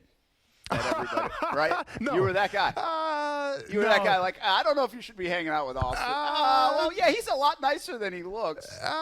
To be fair, I had a great poker face, and I used my manners a lot. So, no, I was not that kid at all. I know who you're talking about, though, and that's pretty cool. I don't want to lose sight of this. I did have a conversation with him about the Marquise Lee play. Sure. That's how I brought this all up. We kind of got off on it. Yeah, we did. But he kind of told me it was like it was a flood play. Everything flooded to one side of the field, so you did have to wait for Marquise Lee to open up a little bit. So he hinted that it was more on timing. I said, was it a bust? I asked him if it was a bust on the defense. He said, it's kind of a bust. He said, but if this play works, it's real. You have to be very disciplined with your eyes if you're in the back end for the defense. Yep. And so it was a perfect play call. I think they just have to execute it better, and I hope we see it again from John DeFilippo. It looked like a really good play call that was going for 6 to Marquise Lee, and I do think they've left some plays out there on offense. Yeah. That's something to be excited about. There's more to come for the Jacksonville Jaguars and Gardner Minshew and the Mania and the Magic. There's more to come here on Action Sports Jax on ESPN 690. We're joined by a Jaguar, well, a former one, coming up next. Oh, hey, Brent, wait 1 second. We've got some breaking news, too, as well. Wait, don't go anywhere. We got some breaking news. So this is going to make you happy. The Patriots have released Antonio Brown, according to Ian Rappaport. Just got released a minute ago. Antonio Brown has been released, indicating on his Twitter. Oh, Bill Belichick's tired of the Antonio Brown already. We're going to talk about it coming up next on ESPN 690. Action Sports Jax with Brent Martineau on ESPN 690 is brought to you by Best Bet Jacksonville and Orange Park. Now, the First Alert forecast on ESPN 690.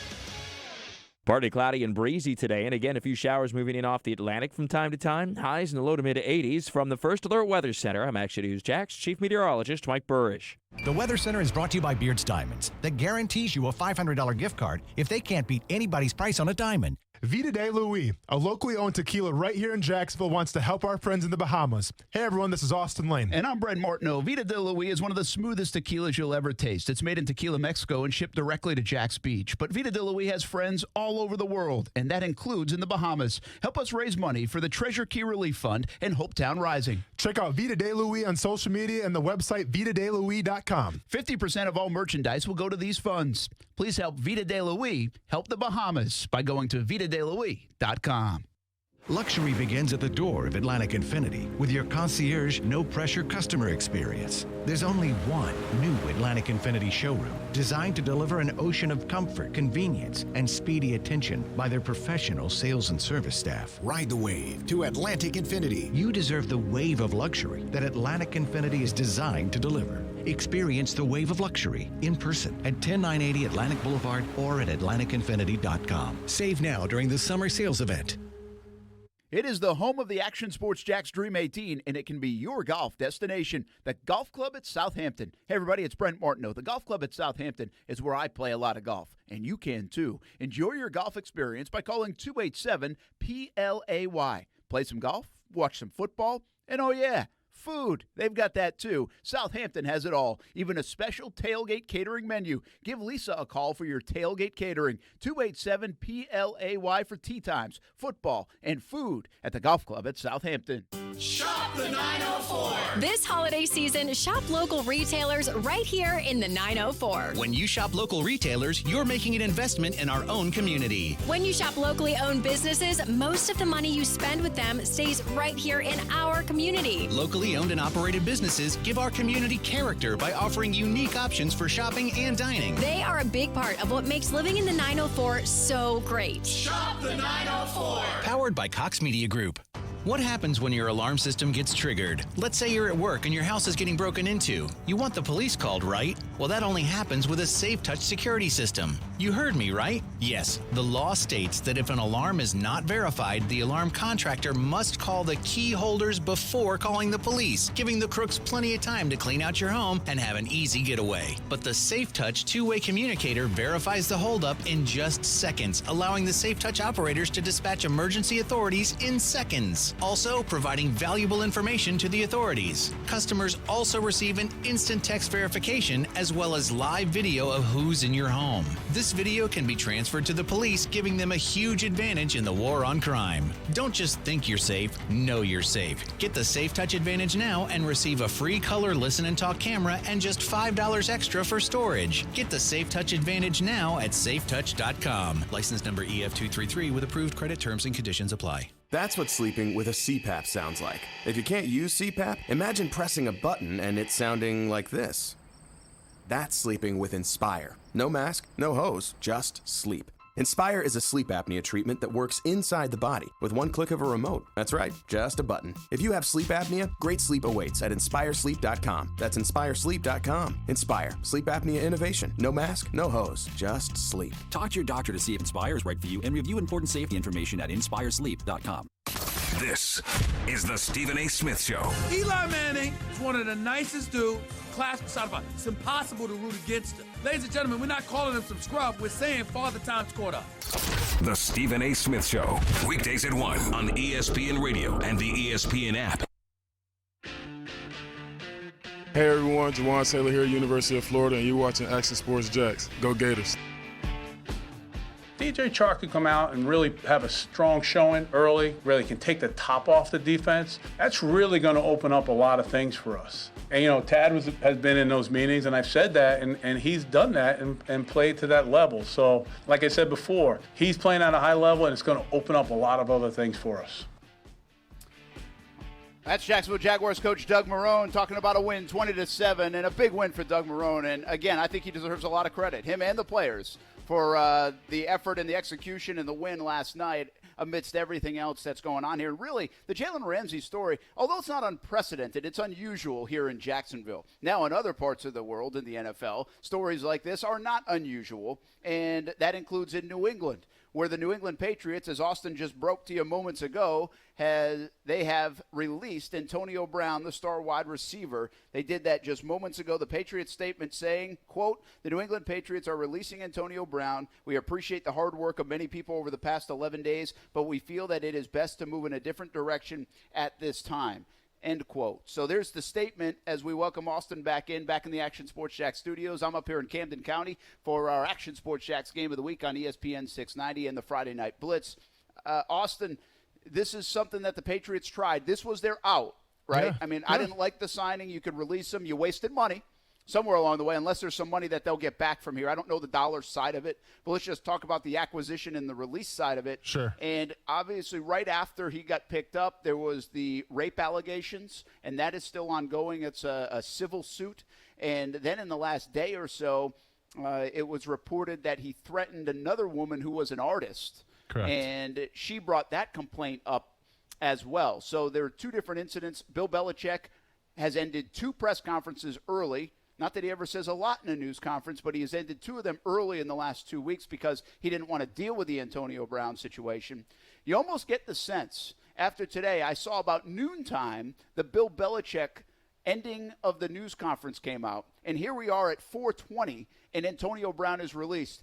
Don't you almost get the sense that Bill Belichick went back into the offices, whoever he talks to, whoever he leans on, whoever he has to discuss it with, and just said, you know what, I ain't doing this anymore. Yeah. We don't need this guy that bad. I'm not doing this. I'm tired of doing this on every Wednesday, Thursday, whatever else. I'm not doing it. And he's not worth it. Now, the other side of that is they have more information on Antonio Brown in terms of the legalities of what's going on than everybody else does. And keep in mind, the teams always or usually have more information.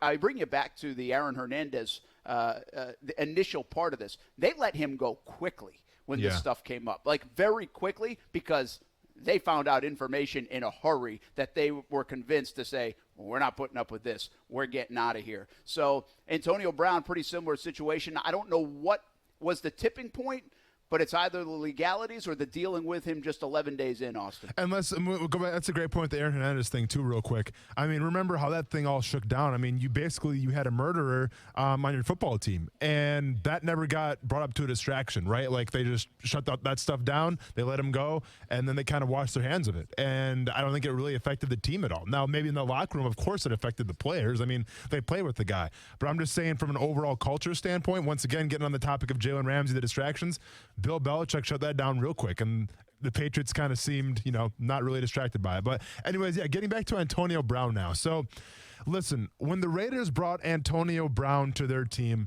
the Raiders needed Antonio Brown a lot more than Antonio Brown needed the Raiders. And the contract proved that. They basically restructured his deal so you'd get like $30-something million to come play for their football team in Oakland. It doesn't work out. You got the cryotherapy thing, the cryo chamber thing, or whatever that was, where he burnt his feet. Then it was the helmet thing.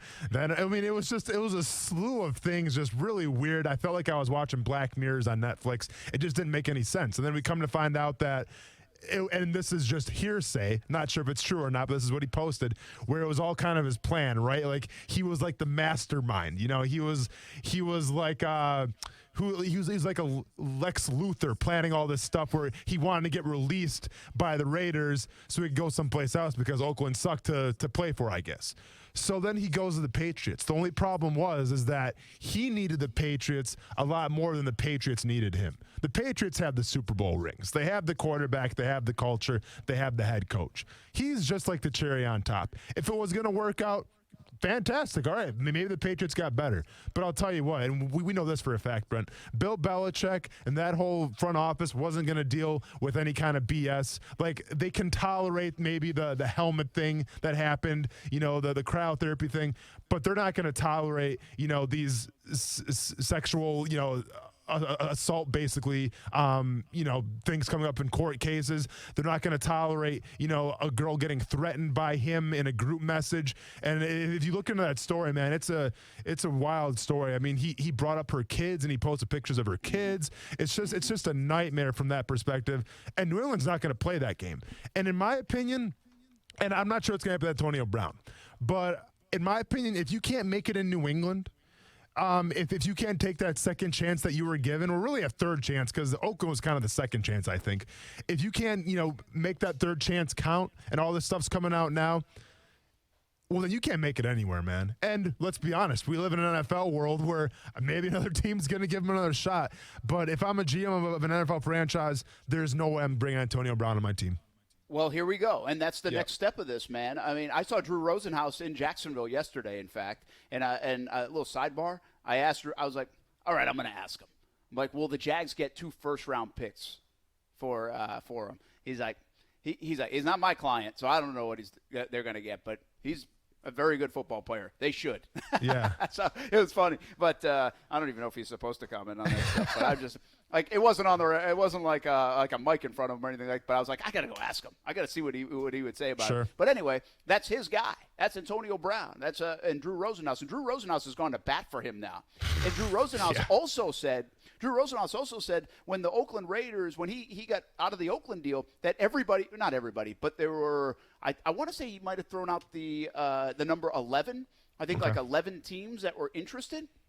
And, well, are those teams still interested? Because what everybody said is he's going to go to New England, and New England is the ultimate rehab, right? That's the place where you get good. And you just said it, and then you kind of should sing it when you say, if you can't make it here, you can't make it anywhere. If you can make it here. Yeah, I got it. Yeah, very good. Yeah. Maybe to go to break next time so we don't lose anybody. Well, sorry, you kind of set me up for it. I did. But so if you can't, I wonder if the perception will be around the league, if Bill Belichick, Tom Brady, everybody else can't deal with it because they kind of they can do anything. Yeah. Then how are we going to get away with it? Why would we bring it into our locker room? Why would we bring that circus, the media, the uncertainty of now what could be some legal situations too that he has to deal with? Why would we bring that in? I've got to believe, Austin, that Antonio Brown does not play football this year again for any football team. I think people will be hands off on the Antonio Brown front. Now, does he come back after a couple years or a year or when things smooth out? Maybe. Maybe they talk. He's a special talent, and so you usually get more and more chances. But I think Antonio Brown is done in 2019, and he might be done playing football in the NFL. I absolutely agree with you. And obviously, you know where I stand on domestic violence and sexual assault and things like that. There's 0% toleration for that on my football team. So if I'm a GM, and I don't care if it's Antonio Brown, I don't care if it's the best quarterback of all time, you're not going to play on my football team. And let's be honest though, Brent, we live in a world where Kareem Hunt was seen kicking a girl last year, and he gets brought on a new team. Now he's got to sit I think it's 10 games or 8 games, something like that along those lines, and then he might get his shot. And Antonio Brown, say what you want about him, he's still one of the best wide receivers in the NFL. But at the end of the day, you at least have to see how this sexual assault case plays out, because you cannot have a guy like that in your locker room and a guy like that on your team. Absolutely. Hey, we bumped our former Jags player a segment for the Antonio Brown news. So now we got through that, and we'll talk more about it. We got to get back to Jags talk as well, and we will do that in the next segment. But former Jags player joins us for our celebrity six-pack. We got some picks to make with all the guys. Coming up next, Action Sports Jax on ESPN 690.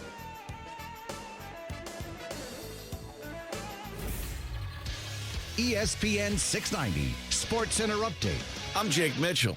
Jags came through with a big win last night, downing division rivals the Tennessee Titans 20-7. Gardner Minshew, the rookie quarterback sensation, went 20 for 30 with 204 yards and a pair of touchdowns. Here he is after the game. A lot of people never thought I'd get this opportunity, so now that I do have it, I got to make the most of it.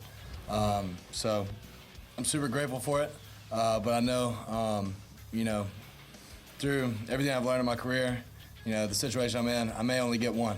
So you got to make the most of it. So that's what I'm trying to do now. Jags are now 1-2. Next game is a week from Sunday against the Denver Broncos at Mile High Stadium. Full college football action tomorrow with Tennessee at Florida at noon, Florida State, Louisville at 3:30, also UCF and Pitt at 3:30, and closing out the night, number 7 Notre Dame takes on number 3 Georgia at 8 p.m. Stay connected with ESPN 690 while you're at work by listening on ESPN690.com.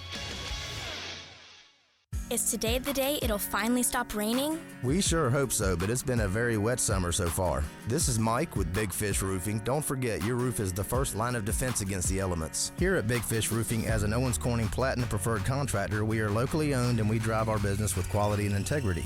We do not require any down payments until your roof project is complete. You can find us at bigfishroofing.com or facebook.com/bigfishroofing. We are the roofers you can trust. We are Big Fish Roofing.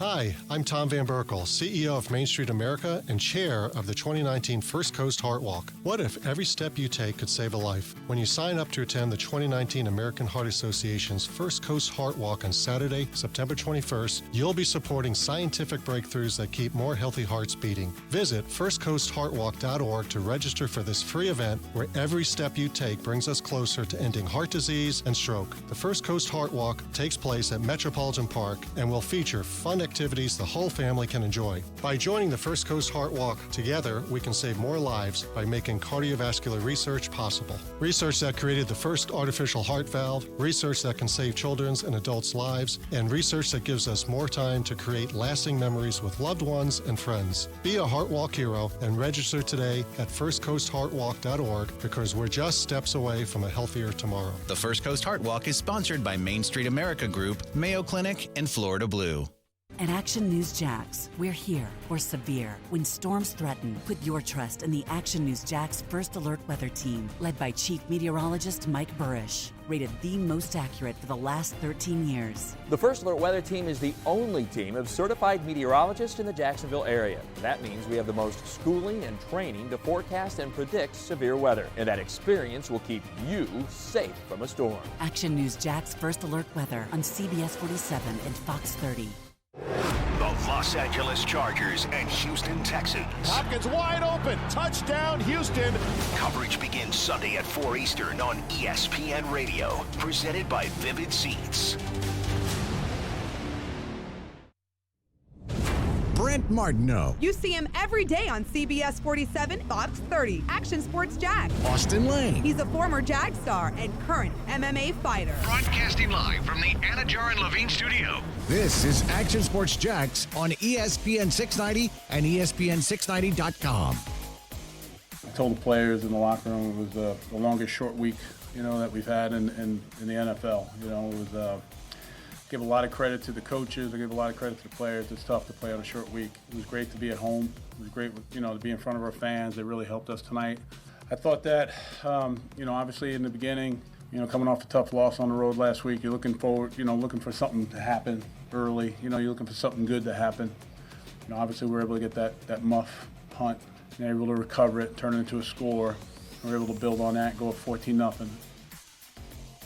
That was a big play in that game. Special teams winning the day for the Jacksonville Jaguars on that moment. I didn't think Logan Cook had a great day, but that one was beneficial in terms of the bounce. And Josh Lambo continues to do really well for the Jacksonville Jaguars. He's been unbelievable. It's something about Josh's when it comes to kicking a football in the city of Jacksonville. Brent Martineau here in Camden County for our Action Sports Jax Game of the Week. Antonio Brown released by the New England Patriots. Jalen Ramsey, we continue to watch potential trade watch 2019 for the Jacksonville Jaguars. And the Jaguars win 20-7. Those are the big headlines for a Friday here on Action Sports Jax on ESPN 690. Austin Lane back in the studio. I think Stuart Weber's back there now. And we have Coos and Marcel Robinson. We've got some picks coming up. And we welcome in Josh Scobie, of course, former Jags kicker. He joins us for our Celebrity Six-Pack of Picks. Each and every Friday we do it. You have to live up to some big-time celebrities, Josh. Oh, goodness, yes. Uncle Chaps let us off, and then Ryan Murphy, gold medalist in week number 2. I don't know where you fit there, but you're in the mix. I'd say I'm top 3 without a doubt of those 3. Put that on your resume, man. I like it. Yeah. Very good. Yeah, Very as long as you're top 3 in some category in your life, you're doing okay. We got to get you on the show more anyway, but you're too busy interning with the Jags and all that fun stuff. How's it going for you down there? Everybody feeling a little bit better today, I bet. I would say today is the best possible day that could have happened given the last 5 days. So, yeah, the last week has been pretty hectic, especially where I am right now with PR. They've been dealing with a lot of stuff with the Jalen Ramsey, continuing issue that's going on. So hopefully that gets resolved sooner than later, and we can continue this Victory Friday and Victory 10 days until they play the Broncos next week. I like it. Josh Scobie with a former Jags kicker as we get into our picks in just a moment. But I do want to ask you, I asked Maurice Jones-Drew. He said he did this. Have you ever demanded a trade in the NFL? You know what? I never have. I got traded against my will. So I tried to demand to not get traded, but that didn't happen. Yeah, I was going to say, it was a little bit the opposite for you. Please don't send me there. Please don't. Please, God, please do not send me to Pittsburgh. I don't want to get on Snoop Dogg's bad side.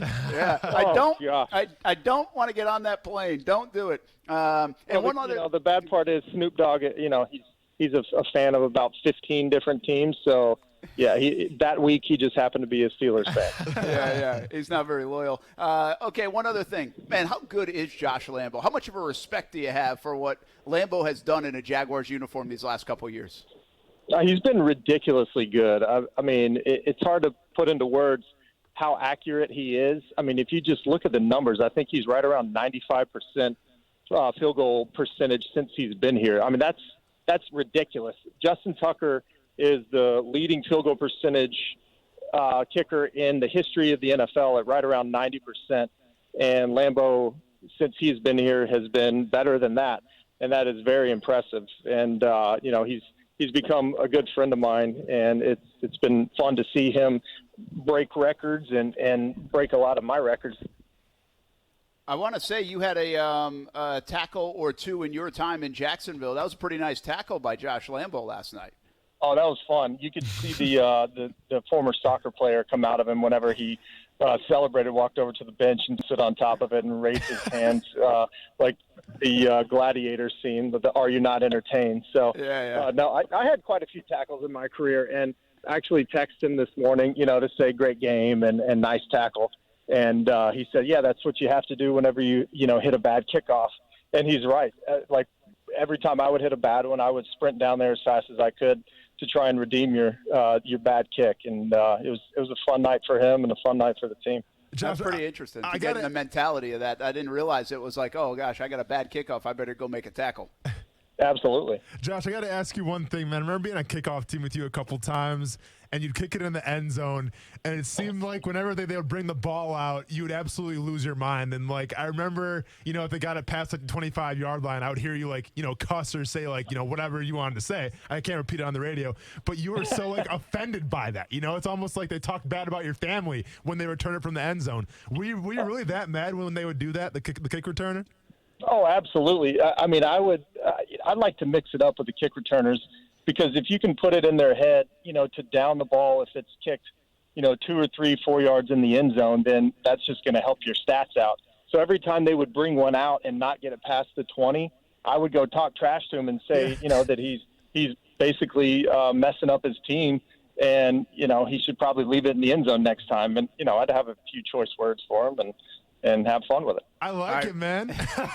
Former Jags kicker Josh Scobie joined a celebrity six-pack of picks. Let's get right to him and get Josh out of here on a Friday afternoon. Let's begin. Falcons and Colts, and I'm going to take the Falcons on the road, guys. I think a lot of people like Indianapolis in this game. I'm not in love with Jacoby Brissett.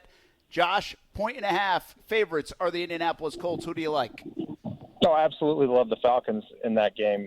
Number one, I could never, ever pick the Colts to win a game. It doesn't matter who they're playing and who their quarterback is. So, yes, I'm taking the Falcons, even though they're giving up a 1.5. I love that the interdivision pettiness still exists. It's amazing, never amazing ending stuff. That's terrific. I also am taking the Falcons because it was impressive that they were able to beat the Eagles last week, and I think they go to Indianapolis and get another win. I'm taking the Falcons as well, so this is a really exciting pick-em show. Oh, go ahead, Brent. Let's hear what you got. No, I already said it. I figured I'd let off with the under. I thought most people would take Indianapolis, so I took the Falcons. Kuz, what do you got back there, man? I went against the Falcons last week, so I'm not going to do that again. All right, we'll get Marcel's picks in, too. I don't have them, so we'll update them a little bit later. Okay, hey, game of the week in the NFL, probably, right? Baltimore against Kansas City. Let's start with you, Josh. 5.5-point favorites are the Chiefs. That's actually dropping. I think a lot of people like Baltimore in this game. Yeah, I don't blame them for that. I mean, Lamar Jackson is playing at MVP level right now, and the problem with that is he's running up against the MVP, and it's hard to pick anyone other than the Chiefs winning any game in the NFL this season. So I'm going to have to go with the Chiefs.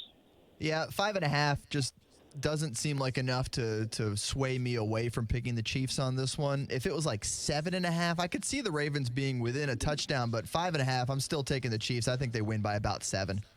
I'm taking the Ravens actually here. I think it's going to be a shootout. I think the Ravens have quite possibly the fastest guy of any NFL team in Hollywood Brown, and I think Lamar Jackson is the truth. Last time he played in Kansas City, he tore it up. He's not intimidated by that Chiefs kingdom there in Kansas City. So I'm actually taking the Ravens. I think the Chiefs do win, but I think the Ravens cover. Kuz, what do you got? I think I'm going Ravens as well. I think this is Lamar Jackson's chance to really make a statement. And I do have Marcel's picks here. He went Chiefs. Okay, and I think he took the Falcons in the other game. Yes. I'm going to take the Ravens. I'm coming on the side of Austin. I don't think they win the football game, and I'm a little concerned about KC's defense against Lamar Jackson. So I'm going to take the Ravens to cover the points in this football game. I think the better bet here, guys, might be, does Jalen Ramsey end up on one of these two teams in the next couple of weeks?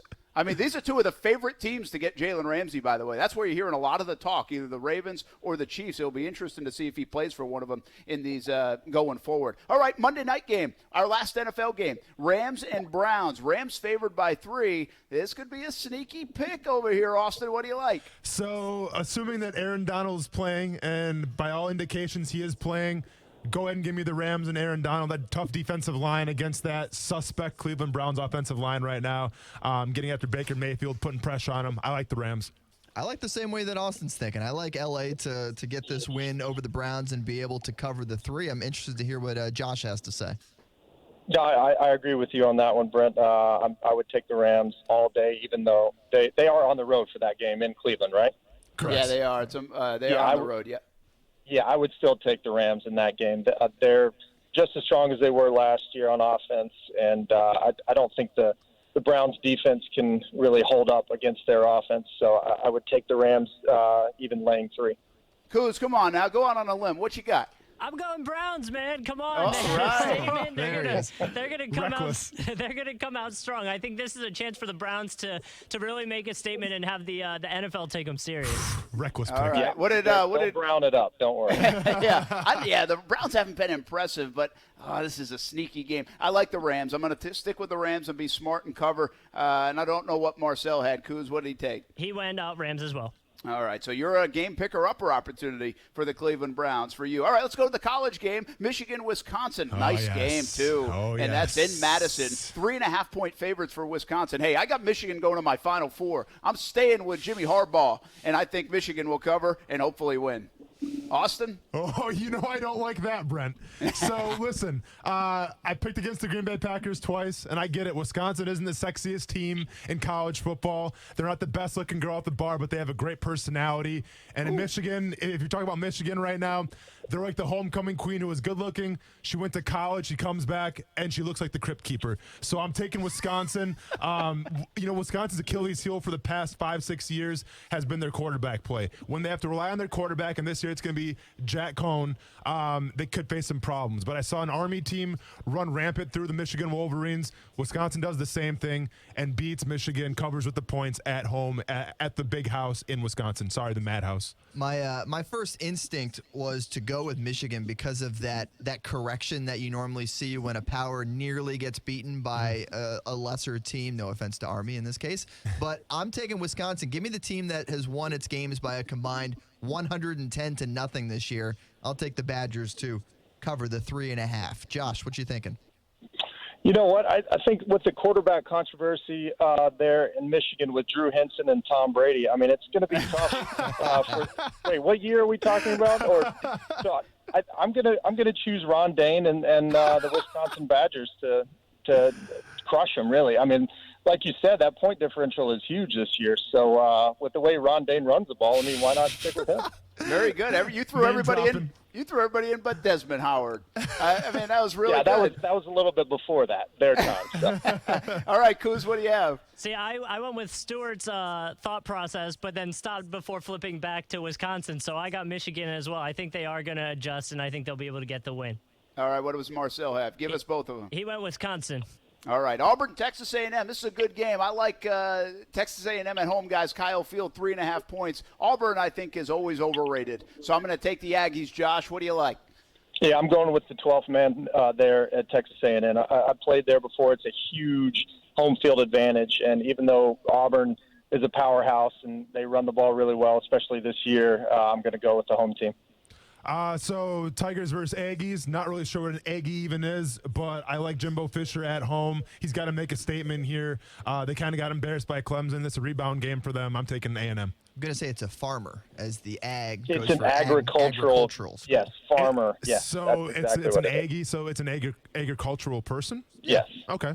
Basically, yeah. So it's a farmer for shorthand. Just call him a farmer then, right? Yeah, I mean, you could. Well, why not? I would think their rivals probably do. All right. Well, there you go. Farmers. Go I farmers. feel like this is a group SAT question. Well, in that case, then I'm cheating somebody. Why take a farmer when you could take an Aggie? Or why aren't they the Reveilles or the Reveilles, the Hey, dog? you're just saying a bunch of words, dude, that I don't understand right now. Yeah. The mascot, the dog. Hey, Weber. Yes, Hey, Weber. yes, sorry. Shut up and Okay. pick. Yeah. I like Texas A&M because I value their loss over Clemson more than I value Auburn's win over Oregon. Nice. That makes any sense. I gotta say, we're all going Texas A&M. Marcel went Texas A&M, and I'm following along. Yeah, keep in mind, too, Bo Nix is a young player going into a big-time environment. I'm not sure I like. All right, Notre Dame, Georgia, guys. I think everybody would probably say Georgia's going to win, but it's a 14.5-point spread. If I give you 14.5 points, you still going to take Georgia to win by 15+? I'm not. I'm going to take the Fighting Irish. They play big games all the time. Yeah, they're not as good. Georgia's way better, but they're not going to win by more than 15 points or 14 points. I like the Fighting Irish to cover the spread, Austin. I'm actually taking Georgia. I think this is an attitude game for them. I think, them and Notre Dame have a little bit of history, and it necessarily hasn't gone Georgia's way. So I'm taking Georgia in a huge blowout because this is college football, and it seems like there hasn't been really that many good games this season. So the trend continues, even though college game day is there. We're playing these spreads, and when they throw that hook in there, it's hard. It makes you think, when you throw in that 14.5, when you throw in that extra little half that says, okay, they got to win by more than 14. I'm taking Notre Dame to cover. I think they lose, but I think they lose by 7 or 10. I don't think they lose by 15 or more. Kuz, what do you got? I'm right there with you guys. The spread kind of has me a little on the Notre Dame side, so I'm following you and Stuart there. It's like they do that on purpose or something. Oh, okay. Did Marcel take Georgia because he's a dog? Marcel took Georgia. Of course he did. Okay. All right, Josh, we'll finish this up with you. One more pick. By the way, where's your alma mater playing this week? Honestly, that is a good question. I'm not sure who we play tomorrow. All I'm worried about is my high school team playing tonight against my wife's high school team, Longview, Texas versus West Monroe, Louisiana high school. So that's a big rivalry for us. But you know what? As far as the Georgia Notre Dame game goes, it's a big spread for me in terms of two highly ranked teams. But I'm going to go with the smart people in Vegas who make those odds for a reason and get paid to do it, and go with Georgia covering those points. La Tech, by the way, hosting FIU and the Panthers of Butch Davis. Good call. Oof, real tough one there. Yeah. Good call, Weber. All right, what'd you shoot this morning, Josh? This morning, what did I shoot? I shot right at even par. So it was a nice windy day here, so it was actually a pretty good score for how windy it was. All right, good playing. Hey, thanks for taking the time, man. Good talking about the Kickers. Oh, one last thought. Adam Vinatieri, he still got something left, or you think he's close to hanging it up? No, he absolutely has something left. But, starting out the first two games the way he has, I mean, he's drawn some attention that he didn't want. And, maybe at age 75 where he's at, he's starting to slow down a bit. But he'll forever be my favorite kicker and the guy that I always looked up to as a kicker. And I hope he starts making the rest of them and finishes off the best career in the history of the NFL for a kicker. Yeah, no doubt. Hall of Famer for sure is Adam Vinatieri. And Hall of Famer in our book is Josh Scobie. Thanks for joining us, man. We appreciate it. All right, guys. Thanks. All right, Josh Scobie, former Jags kicker, talking about Josh Lambo, the rest of the kickers in the game, and also what's happening with the Jacksonville Jaguars as of late in our Celebrity Six-Pack. Let's just keep it here, guys. We've got a couple more minutes before we hit the top of the hour, and let's get into the Jags talk. Actually, you know what? We have Stuart here. Let's talk a moment about high school football, Weber. Big slate tonight. What do you like out there? Yeah, I was going to say one other thing before we jump right into the high school football. I don't know if we did the overall standings for the six-pack and how it's looking right now. No, I just know Coos gave me 2 wins instead of 3. I won 3. We went back and fixed it. So the guest overall, that of course being Chaps and Ryan Murphy, 9-3 on the season for the guest. Then you got a 4-way tie for second with everyone but you, Brent, and at 6-6, and then Brent is at 5-7 in last place. All right, I'm not concerned at all. One game back. It's a long way to go. Do we count the cumulative guest? I don't know. Didn't the Florida Gators cover? No. Oh, they didn't. Okay. No, they missed it by half a point. Yeah. Oh, it's always those halves. Yeah, but talking about high school football, I mean, really, you got to look at St. Johns County for some of the really big games tonight. A lot of good matchups down there. You got Bartram Trail going to St. Augustine, seeing if they can start up a streak of their own. For those who don't know, the Bears never beat St. Augustine for the first nearly 2 decades of that rivalry. Finally able to get it done last year, and they look unstoppable right now. They look like a really good team. Does Bartram Trail 4-0 heading down to the AUG as they take on the Yellow Jackets. Also, Pedro Menendez playing host to Ponte Vedra. That's another great St. Johns County game. Creekside hosting Bowles. So like I said, a lot of the really good matchups are in St. Johns County, but another one to keep an eye on in Duval is Lee and Mandarin. Mandarin trying to bounce back from that loss to Bartram Trail. They head to the backyard. Marcel Robinson going to be at that one. So we'll be all over the place as we always are and checking out all the good games. I'm excited to see what happens up there north of the border with your game tonight as well, Brent. Yeah, this is kind of cool. I haven't been up here in a long, long time, and I like it up here in Camden County. I think they have a great Friday night setting, maybe the best in our viewing area, obviously northeast Florida and southeast Georgia. And they're excited about football once again up here in Camden County. They're playing well. They're undefeated. They've kind of brought this program back. And speaking of streaks, Brunswick against Camden County. Brunswick hadn't beat them since 1999. And then in 2017, Sean Pender's first year, they beat Camden County. Now Camden County got back on top last year. So we'll see what happens in this rivalry game as Brunswick and Camden County just down the road from one another. So a good high school slate coming up. We'll have it on Action Sports Jax on ESPN 690 and the game 7:30. And then also on the Friday Night Blitz, CBS 47 and Fox 30. That's 10:30 and 11:15 tonight. All the highlights from all around the area. And, of course, Stuart Weber does a great job heading that up. Did you say we have a phone call right now, Coos? Yes, you're going to want to talk to James. All right, let's get James in on the line. Hey, James. Hello. What's up? Hey, Brent. Hey, Austin. How y'all doing, guys? Doing good, man. How you doing? Man, I got to tell you something that's just got me going. About a week before preseason started, I'm a local installer here in Jacksonville, and we had to go do a repair at the stadium. And as we pull around the backside, the load dock to unload the truck, here comes this guy, just a pair of pants and a shirt with a mustache, right? A young kid. And I'll say kid because my kids are older than 22. And he helps us unload the truck. I'm like, okay, no big deal. I didn't know who this kid was. I'm like, wait a minute. After the preseason and after the last 2 home games and last night, I said, that was Minshew. He just helped us unload the whole truck and do this and do that. He goes, man, y'all rock on, bro. I'm like, dude, thanks, bro. Thank you. And you know what? I never knew who this dude was ever. I don't college football. I don't follow college football like I should. But, man, the last 2 weeks, I've been following this YouTube channel and stuff. My God. I tell you what, maybe it was a blessing that Foles got hurt. I'm sorry. But Minshew is the real deal, brother. Yeah, James, that's an awesome phone call, man. Thanks for sharing that story. Pretty cool. And you know what? He's so down to earth, I believe it. Right, Austin? Oh, absolutely, man. That was a fantastic story. And listen, I want my quarterback saying "rock on, bro." Like that's what you want out of your starting quarterback.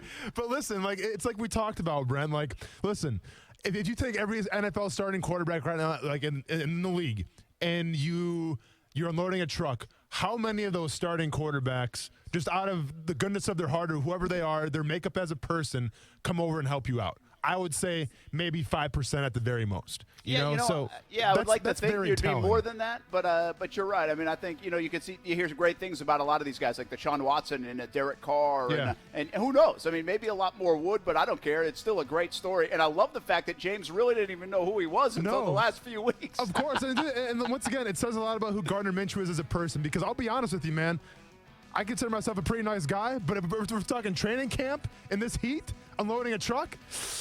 I don't know, man. I don't know if I can help out with you on that one. So shout out to Gardner Minshew. Like I've been saying for 9 months, you're a little soft sometimes. Okay. Brent, what would you have helped? Absolutely. Okay.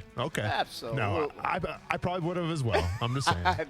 We're helping. We are helpers. That's a great story about Gardner Minshew. When we come back, all football at 5 o'clock with the Jags. Get back to Ramsey a little bit. I want to talk about this defense. What about Todd Wash? And did the front office kind of help themselves at all last night with some of the performances? It's next on ESPN 690. Action Sports Jax on ESPN 690. We welcome Mike Leach to the show, giving you a scenario that in September of 2019, week 2 of the NFL season, Gardner Minshew would be the starting quarterback of the Jacksonville Jaguars or a grad coach somewhere else.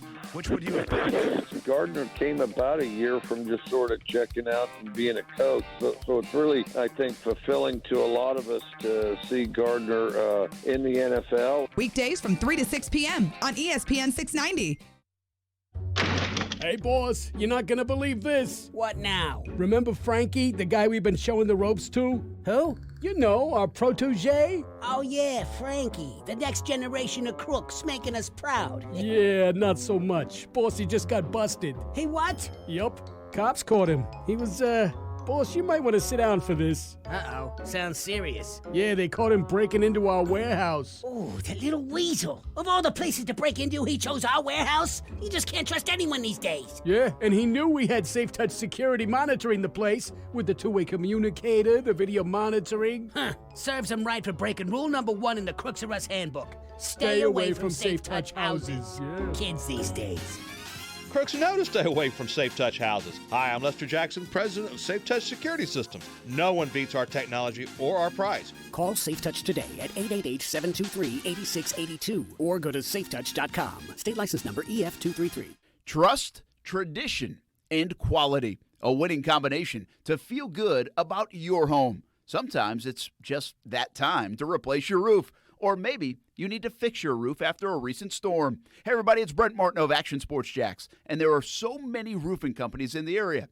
But which one can you trust? Let me tell you about my friends at Jack C. Wilson Roofing Company. Trust a family-owned business with owners that grew up right here in Jacksonville. Talk to the owners directly. Get free estimates. And you can trust Jack C. Wilson Roofing to walk you through each step of the process.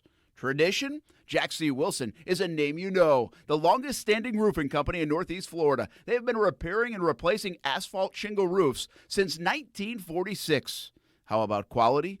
A roof you will tell your neighbors about. Quality from start to finish, shingle by shingle.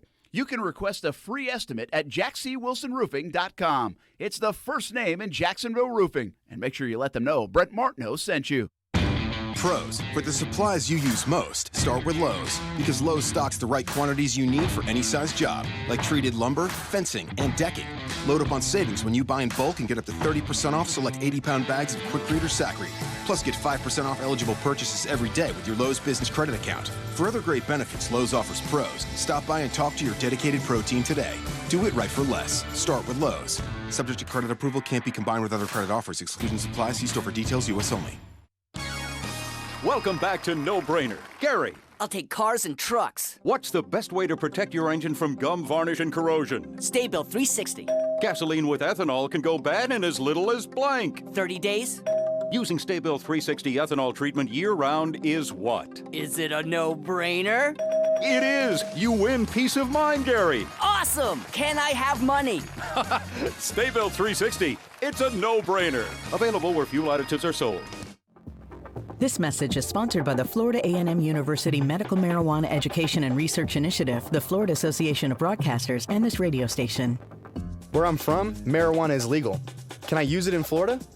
Nah, it's illegal here, man. But I have PTSD. Should I at least try to get medical marijuana? that's legal. But if I were you, I'd talk to my doctor about qualifying conditions and to find out if medical marijuana is even right for you. Thanks. I'll talk to my doctor.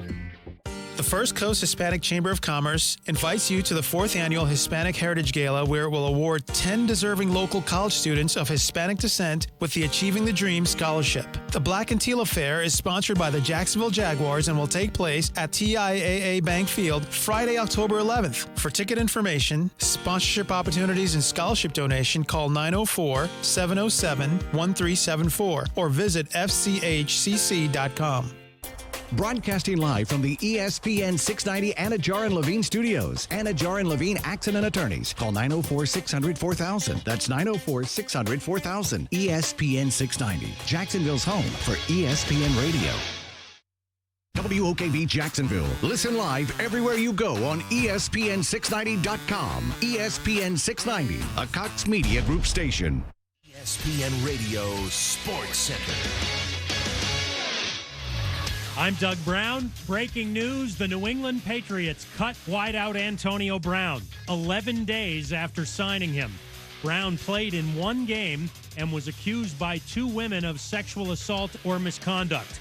Will he get another chance somewhere else? ESPN's Adam Schefter. When the New England Patriots say goodbye to you, that's a kiss of death on a lot of people, I think. And if they're saying goodbye, that's going to scare a lot of teams off. I don't see any team in his future. Adam Schefter on the Will Cain Show. Brown practiced today before finding out he'd been cut. Quarterback Cam Newton is out for Sunday's game against the Cardinals. Newton has a sprained left foot. Kyle Allen will start for the Panthers. ESPN's Buster Olney reports Yankees right-hander Domingo Germán will not play again this year. Germán is on administrative leave under baseball's domestic violence policy. Marlins manager Don Mattingly gets a 2-year contract extension. He's finishing up his 4th season on the job. He'll be the first Marlins manager to last more than 4 years. Why pay twice as much for your wireless when you can get the same 4G LTE networks for up to half the cost? For $45 a month, get our unlimited plan with 25 gigs of data from Straight Talk Wireless. Only at Walmart. Savings may vary. See terms and conditions at straighttalk.com. Brent Martineau. You see him every day on CBS 47, Fox 30, Action Sports Jax. Austin Lane. He's a former Jag star and current MMA fighter. Broadcasting live from the Anajar and Levine studio. This is Action Sports Jax on ESPN 690 and ESPN690.com. Oh, it's incredible, man. They've been with me through it all, through, no offers in high school to, 4 different schools, transferring all over the country. Their support hadn't wavered. That's the same group that was with me at Northwest Community College as it is with Jaguars, So to be able to have them in my corner the whole way, it's super special. Well, that's Gardner Minshew talking about this opportunity, and he's been very good handling all the attention. He knows how to handle the attention from his days at Wazoo as well. And Brent Martineau here at our Action Sports Jax Game of the Week on ESPN 690 up in Camden County. Brunswick will play against the Wildcats, and Austin Lane back in the Action Sports Jax studios. Austin, did you see the story on the podcast where he tried to break his hand intentionally so he could get a medical redshirt year in college? Yeah. Super aggressive, just to say the least. I did like when he was telling the story how he was taking shots. I think it was of Jack. It was some kind of whiskey. I'm a whiskey man myself, so props to him for that. But yeah, man, holding a hammer and trying to break your own hand, that's a little too aggressive for my nature. Just get really drunk and punch a wall. I feel like that's like the college thing to do anyways. Like, why would you try to use a hammer to break your hand? Yeah, I guess, just punch the wall. That would be the way to do it. Yep. We are inside here, the press box. Appreciate the hospitality here at Camden County. I was outside, but then it rained like several times, so I said, okay, I got to get the equipment inside. Now it's nice out. I'd like to go back outside, but quite frankly, it's a lot of work. So, and I'm afraid it might rain again as soon as I go outside, just the way it's been.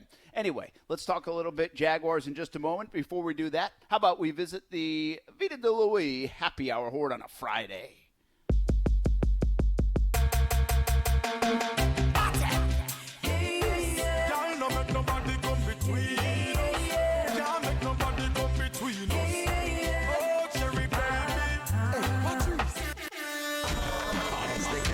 party now begin. See the beautiful ladies marching in.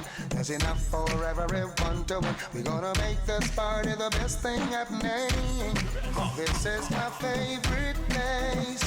Nothing will replace, no. Nothing.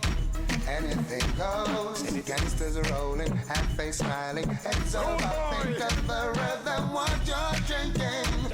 Anything goes.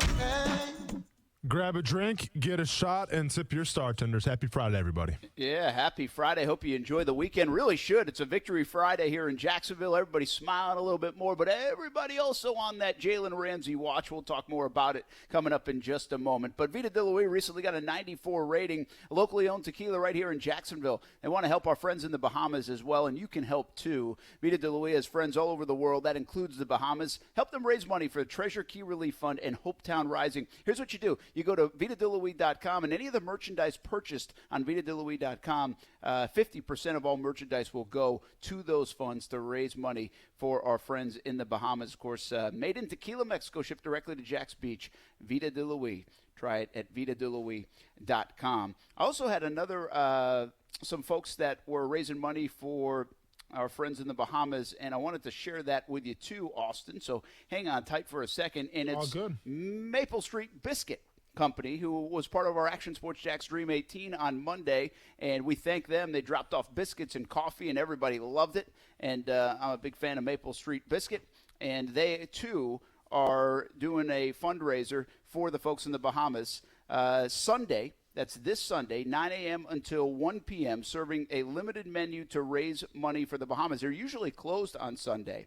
So at their locations, they are going to open from 9 a.m. until 1 p.m., and they have a specific menu that it will be limited, but they're trying to raise money for the folks in the Bahamas. So if you could head on out to Maple Street Biscuit on a Sunday morning, you usually can't do that. Find one near you and help raise some money for our friends in the Bahamas. Back to some football talk now. And we mentioned a lot about Gardner Minshew and a lot about this offense. I want to talk a little bit about the defense, Austin. Todd Wash, this has been a good couple of games for him, hasn't it? It has been a good couple of games for him. Against Houston, I thought overall as a unit, as a collective unit, they played very well. The defensive line, it was a little leaky. They did allow the Houston Texans to rush over 100 yards. It was my biggest concern going into the Thursday night game against the Titans. They tightened down, the defensive line. The players are back healthy. And another one of my concerns I mentioned too, Brent, was the fact that they weren't getting a lot of pass rush with four guys in Houston. They got their hits on Watson when they were blitzing. Well, forget rushing four players anymore because, and you can call it Dom Capers effect, or you can just say maybe Todd Wash had a change of heart. But if you watch last night, man, they had 7 guys coming. I think I had counted 8 guys coming one time. They're using a lot of blitzes, and then they were hitting home every single time. And you could tell that it kind of disrupted Mariota, his confidence, and Mariota had a really bad game. So from that perspective, I think we saw some of the base defenses again too as well, especially with the Titans try to run the ball. And when I say that, I have to give props to 2 guys in particular, Yannick Ngakoue and Josh Allen. Because if you watch the game last night, what Tennessee was doing was using a lot of motion. So they were shifting the strong side. Because the belief is, and this kind of goes back to 5-6 years ago, even back when I played. So what the Jaguars do is they have a strong side defensive end and they have a weak side defensive end.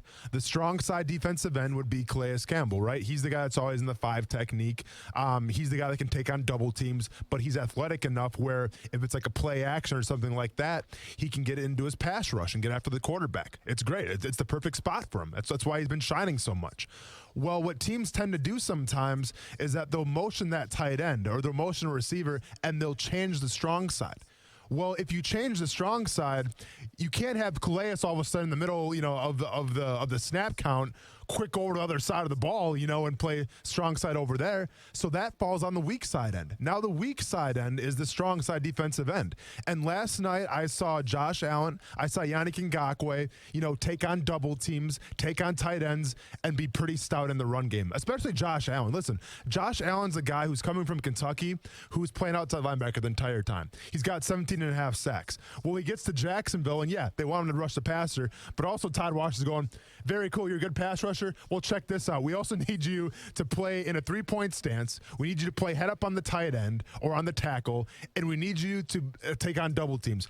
We know you're not used to that much, but you're a good player. We think you can adjust. And so far, Yannick Ngakoue and Josh Allen have adjusted to doing that. Yeah, absolutely. And I want to stay on that a little bit because Calais Campbell had the big day. Josh Allen, I think, had a big day too, and we noticed him. Taven Bryan showed up a little bit. Marcel Darius showed up a little bit. Leon Jacobs was fantastic.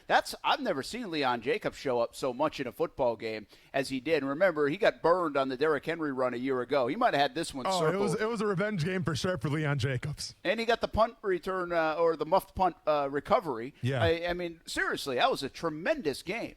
For a couple of guys that haven't really done much, Leon Jacobs, Taven Bryan, those kind of guys, that was a tremendous game for those guys. But I want to bring up Yannick Ngakoue a little bit more. There's a lot of talk about him getting chipped on plays and how he helped set up other guys. And that's how this works, right? Correct. Where other guys are going to draw attention. Why do you think they had so much attention on Ngakoue, which opened the door a little bit maybe for the interior guys and also Josh Allen? Well, I mean, it speaks for itself, right? Like, if you were to, go down that list of Jaguars right now, like, yes, obviously, Calais Campbell right now is probably the best pass rusher, right? Like, his stats would dictate that this season, especially after last night. But at the same time, it's a little different than rushing from the 3 technique, Brent, than it is from rushing like in a 5 technique defensive end spot or, that wide 9 outside the tight end. Because there, you have to rely more on moves and things like that, and the quarterback may not always see you coming.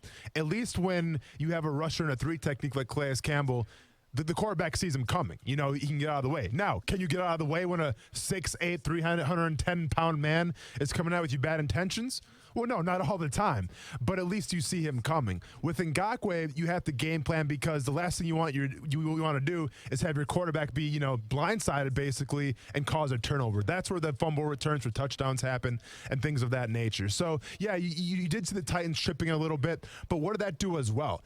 We're used to seeing the Jaguars just rush 4, right? Because they depend on their defensive line to get home, and then they drop everybody back in coverage. Well, now we're seeing linebackers blitz. We're seeing safeties blitz. So even if they do key on Yannick Ngakoue, that's fine. Now all of a sudden you have the safety maybe coming in the gap over for him, and nobody's taking him. Maybe you have a linebacker now coming over. Maybe Quincy Williams is coming over now through that blitz hole, and no one's taking him. That's the beauty, I think, of what Dom Capers is bringing to this defense.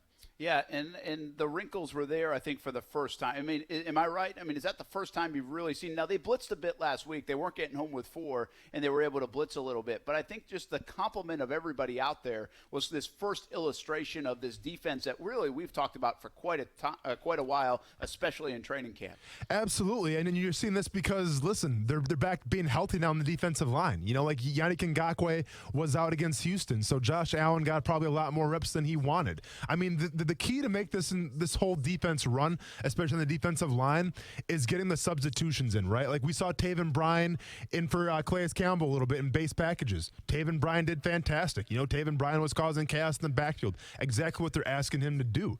And if you have fresh bodies that you can rotate, that's such an advantageous spot. It's when you start incurring the injuries. It's when guys start sitting out where you have to rely on guys to stay out there for like an 8 or 9 play drive and not get that breather. That's when you start having problems, and that's when you start seeing lapses, and that's when you're able to run the ball against the Jacksonville Jaguars. A couple other quick thoughts on this, because I think, again, it was almost like a referendum game. And this happens in the NFL, by the way. You got to go back and forth. You give up 40, and everybody says, oh, your system sucks. And then you 13 points to Deshaun Watson, and you almost shut out the Tennessee Titans. Everybody's like, but they're not that good. It's a one-time. Just depends what side you sit on.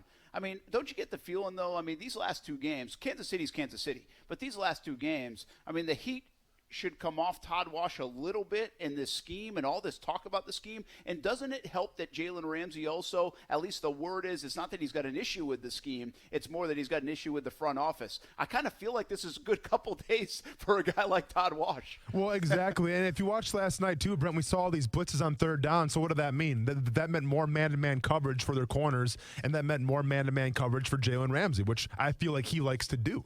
Now, yes, Jalen Ramsey may have given up a couple catches, and that's going to happen sometimes. But overall, I thought that the secondary played pretty well, all things considered. And you're absolutely right. Do we take some of the heat off Todd Wash now? Well, I can sit here and say, well, Tennessee's defensive line is kind of depleted right now, right? But the same, the offensive line. Yeah, I'm sorry. The offensive line is kind of depleted. But that same offensive line, and I get it, it was a close game in Cleveland up until the fourth quarter. But that team still, scored a lot of points on a pretty stout Cleveland Browns defense, all things considered. So I think Tennessee, is kind of a run of the pack, middle of the pack type of team, even with, their best offensive tackle right now sitting out. So I think Todd Wash does deserve a little credit here. I think their defense, I think what we saw against Tennessee is what their defense is going to be like, right? I think we saw an outlying thing. I think we saw maybe just a bad game from their defense against Kansas City. And spoiler alert, you see a lot of bad games for defenses when they play the Kansas City Chiefs. All right, man. Listen, we have talked 90% of this week about Jalen Ramsey. We've got 45 minutes to go. I want to hit later in the program just a quick hitter of what's going on this weekend, a little college football talk just for a minute or two. But coming up next, I want to get back to Ramsey and this front office, because I also want to ask you a similar question as I just did about Todd Wash. Did they have a nice game last night? This front office that chose Taven Bryan, and those kind of players and have taken some heat for it. Was it a little better of a football game? A DJ Chark who's starting to come along. Mm-hmm. I mean, are some of these starting to come in motion now where the front, wait a minute, now maybe it's not as bad. But also, how does it pertain to Jalen Ramsey? This front office, at least perception, the clash between them and Ramsey. How does it resolve itself going into the weekend? Let's get back on Ramsey a little bit when we come back on Action Sports Jax on ESPN 690. Action Sports Jax with Brent Martineau on ESPN 690 is brought to you by Best Bet Jacksonville and Orange Park. Now, the First Alert forecast on ESPN 690. Partly cloudy and breezy today, and again, a few showers moving in off the Atlantic from time to time. Highs in the low to mid-80s. From the First Alert Weather Center, I'm Action News Jax Chief Meteorologist Mike Burrish. The Weather Center is brought to you by Beard's Diamonds, that guarantees you a $500 gift card if they can't beat anybody's price on a diamond. Our partners at BSN Sports, the largest provider of team sports equipment and apparel in the country, would like to thank all of the coaches out there who truly are the heart of the game. While BSN Sports is the best at equipping athletes with a one-stop shop for everything needed to run an athletic program, coaches are the best at equipping lives. And that's the real final score. Learn more about how BSN Sports can save you time off the field so you can impact more lives on it by calling your local BSN Sports sales professional or by visiting bsnsports.com today. What's up, North Florida poker fans? This is Allie McDeal from both Best Bet Card Rooms in Jacksonville and Orange Park. The World Poker Tour returns to Jacksonville September 27th with 22 total events and over $1.3 million in guarantees. The $5,000 buy-in Best Bet Bounty Scramble will host 30 of the most acclaimed celebrities from around the world. Knock out any of the celebrity bounties and get $2,500 on the spot. Take part in all the glory and fame at this year's WPT Series. For more information, visit them on the web at bestbetjax.com. Best Bet, where anybody can win. Follow the wave to Atlantic Infinity during this summer's sales event. Ride the wave to Atlantic Infinity. You deserve the wave of luxury that Atlantic Infinity is designed to deliver. Only one Atlantic Infinity. Atlantic Infinity at 10980 Atlantic Boulevard or at AtlanticInfinity.com. Homegrown and ready to help the home team look good on Friday nights and every night in any sport, Baker Sports has been doing just that since 1997. Your team experts offer the top brands like Under Armour and Adidas. Screen print, embroidery, and trophies all done in-house right here in Jacksonville. Baker Sports will get you ready for your big game. Looking good so you can play good. Play ball with your team experts at Baker Sports. Get super savings on over 1,000 vehicles on the lot right now at Arlington Toyota. It's the 2020 Supra Sales Event going on now at Arlington Toyota. Plus, you pay up to 50% less on remaining 2019 Toyotas. You heard right, up to 50% less on remaining pre-owned 2019s. Looking at a 2019 Toyota Camry? It's not $26,000. Now it's only $17,988. That's $17,988 for a pre-owned 2019 Toyota Camry at Arlington Toyota. Thinking about a 2019 Toyota Corolla? It's not $22,000. No way. Now it's just $13,888. Just $13,888 for a pre-owned 2019 Toyota Corolla at Arlington Toyota. But Arlington gives you even more with their $5,000 Advantage Club. It comes with your purchase and it's packed with savings, discounts, rewards, and even a national lifetime warranty with unlimited time and miles for new purchases. Shop Arlington Toyota today, 10939 Atlantic Boulevard, and online at arlingtontoyota.com. Visit arlingtontoyota.com/super savings for offer details. At Action News Jax, we're here for severe. When storms threaten, put your trust in the Action News Jax First Alert Weather Team, led by Chief Meteorologist Mike Burrish. Rated the most accurate for the last 13 years. The First Alert Weather Team is the only team of certified meteorologists in the Jacksonville area. That means we have the most schooling and training to forecast and predict severe weather. And that experience will keep you safe from a storm. Action News Jax First Alert Weather on CBS 47 and Fox 30.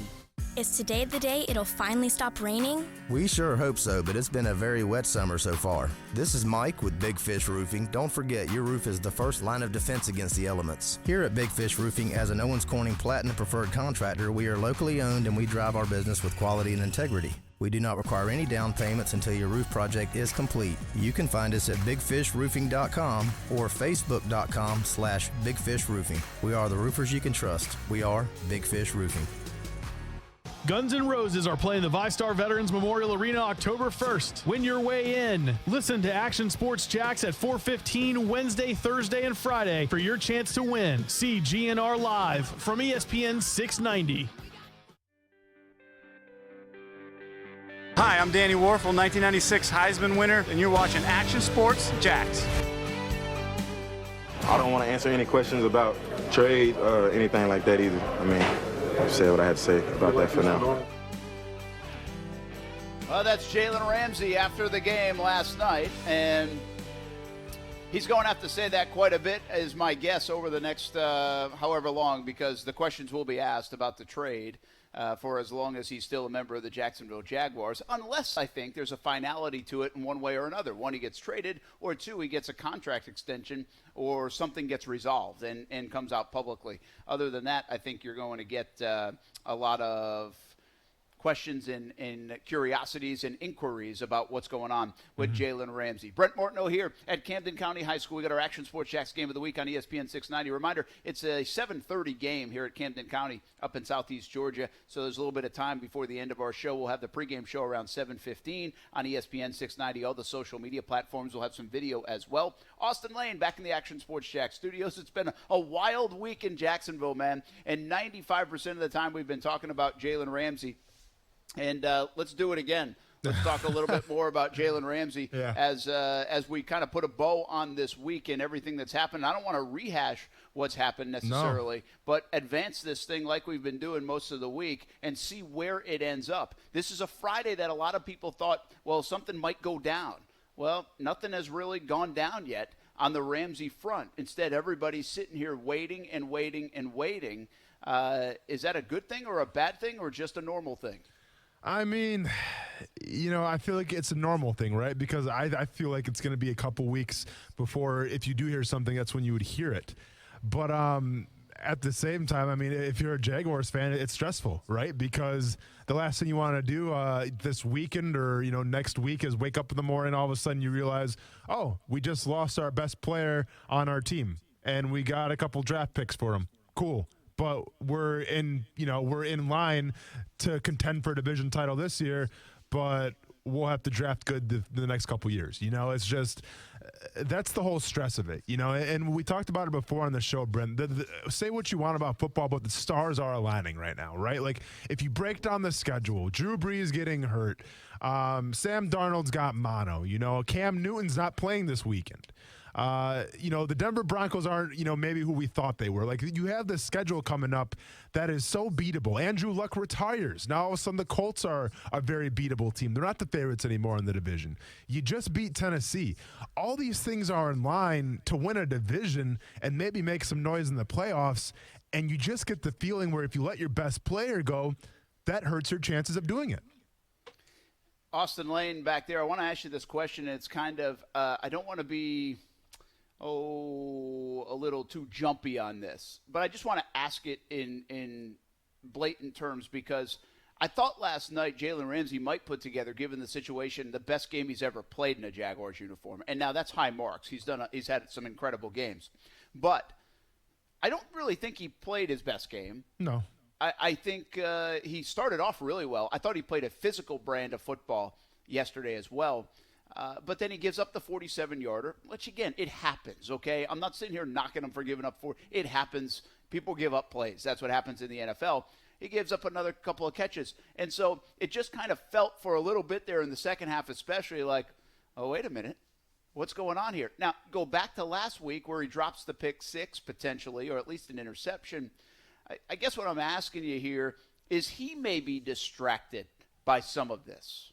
Well, I mean, it begs the question, right? Like, if you know right now that you're on the trade block and other teams are watching, I mean, maybe as a football player, and I don't know the mindset, I don't know the psyche of Jalen Ramsey, but one would think that if you know that you're on the trading block right now, well, teams are watching every single play. They're watching every single rep. That's what they do. That's what the scouting department's for. So maybe there is maybe a little pressure on Jalen Ramsey because he knows that all eyes are on him right now, whether from the fact it's from other NFL teams watching, from the fans watching that, let's be honest, booed him for the most part when he came on that field. I mean, I was listening, when they came out for warm-ups and everything, I would say it's about a 70-30 split where the 70% was booing him. So, I think you have to deal with that a little bit as well. So, yeah, there may be a form of Jalen Ramsey, playing on tilt a little bit, stressing out a little bit, but I still think he's playing some pretty good football.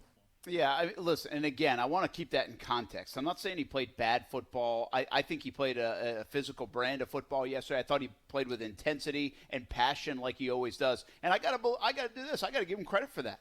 And I remember tweeting at one time during the game, well, no different here, no surprise here. Jalen's playing well. But then he did give up like 3 plays in a row in the second half. And I'm not saying from the first half to the second half he lost his concentration. I'm just saying, hey, this is a guy that everybody's talking about right now. And everybody's talking about in high praise. And he's one of the best in the league. And I'm saying it, and you're saying it, and we're all saying it. Around the country, people are saying it. But he's also put a big-time microscope on him here this week alone. And in that microscope, in the span of 5 days, well, now he gives up a 47-yarder. Now he drops a pick 6, even though he did shut down DeAndre Hopkins on Sunday. So everything gets picked apart, and that's just what he's opened the door to that. Okay, yeah. I mean that's him. That's what he's done, and he's put all eyes on him and the microscope on him.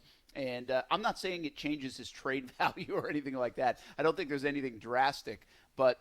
I think it's in the eyes of the beholder sometimes. I mean, we saw, I think it was Marcellus Wiley. Is that who it was? Who earlier this week, I mean, said something like crazy, like he's the 24th or 89th ranked cornerback right now. He's going off like 2 weeks of stats. I mean, that was ridiculous.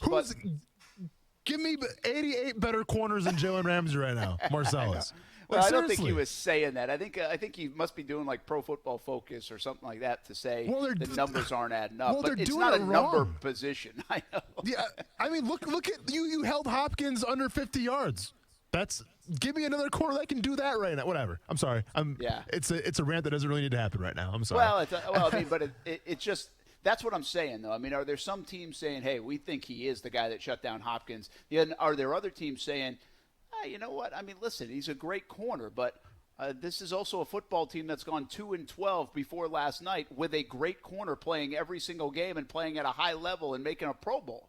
I mean, does it translate to winning football games having a great corner? Is that a fair question? Well, no, that's an absolutely fair question. And it's like I talked about, where the teams that are interested in Jalen Ramsey all have something in common. They're teams that are established, that are winning football teams, that are trying to win a Super Bowl now. Now, if we're talking about the Ravens and Chiefs, I feel like it's a little bit of a difference, right? Because the Chiefs, yeah, their offense is solid. Their defense may be getting a smidge better, but they're still the Chiefs' defense, right? They're exploitable. And when you bring Jalen Ramsey into that system, well, for the most part, he's going to, try to, I guess, cover the holes as much of a sinking ship as he can. But is it going to be a night and day difference on that defense? Maybe not. But like we talk about the Ravens, especially going into last year, I'm not sure what their philosophies are this year.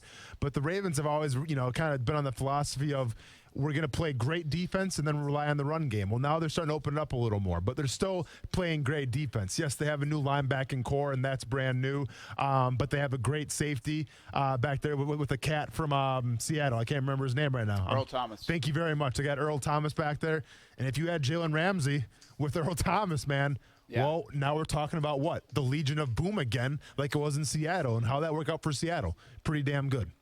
Well, I mean, I think you have to continue to look at the teams that are really close. So even though Jalen Ramsey is a player that is going to be good for a long time, the people that are willing to give up an investment, it's got to be, and I think you mentioned this yesterday, it feels like it's got to be somebody that's close. And I think a lot of people agree with that. And that's why people link the Chiefs. And they do link the Ravens. And I think now you even wonder, are the Patriots in play a little bit? But they don't usually give up big-time draft capital in this kind of stuff. And you're going to have to give up a lot of draft capital, I think, for Jalen Ramsey, if it's going to happen. Here's my one question, and I'm not sure because I wasn't around for this time, but when Gus Bradley was in Jacksonville, like, I don't know, what kind of rapport did him and Jalen Ramsey have?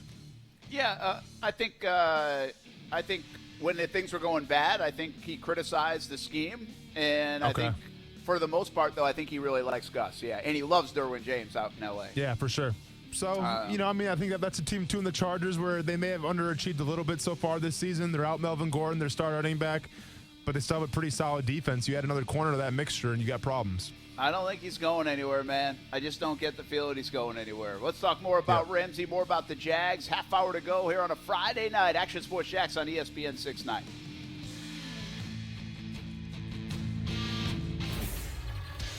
ESPN 690 Sports Center Update.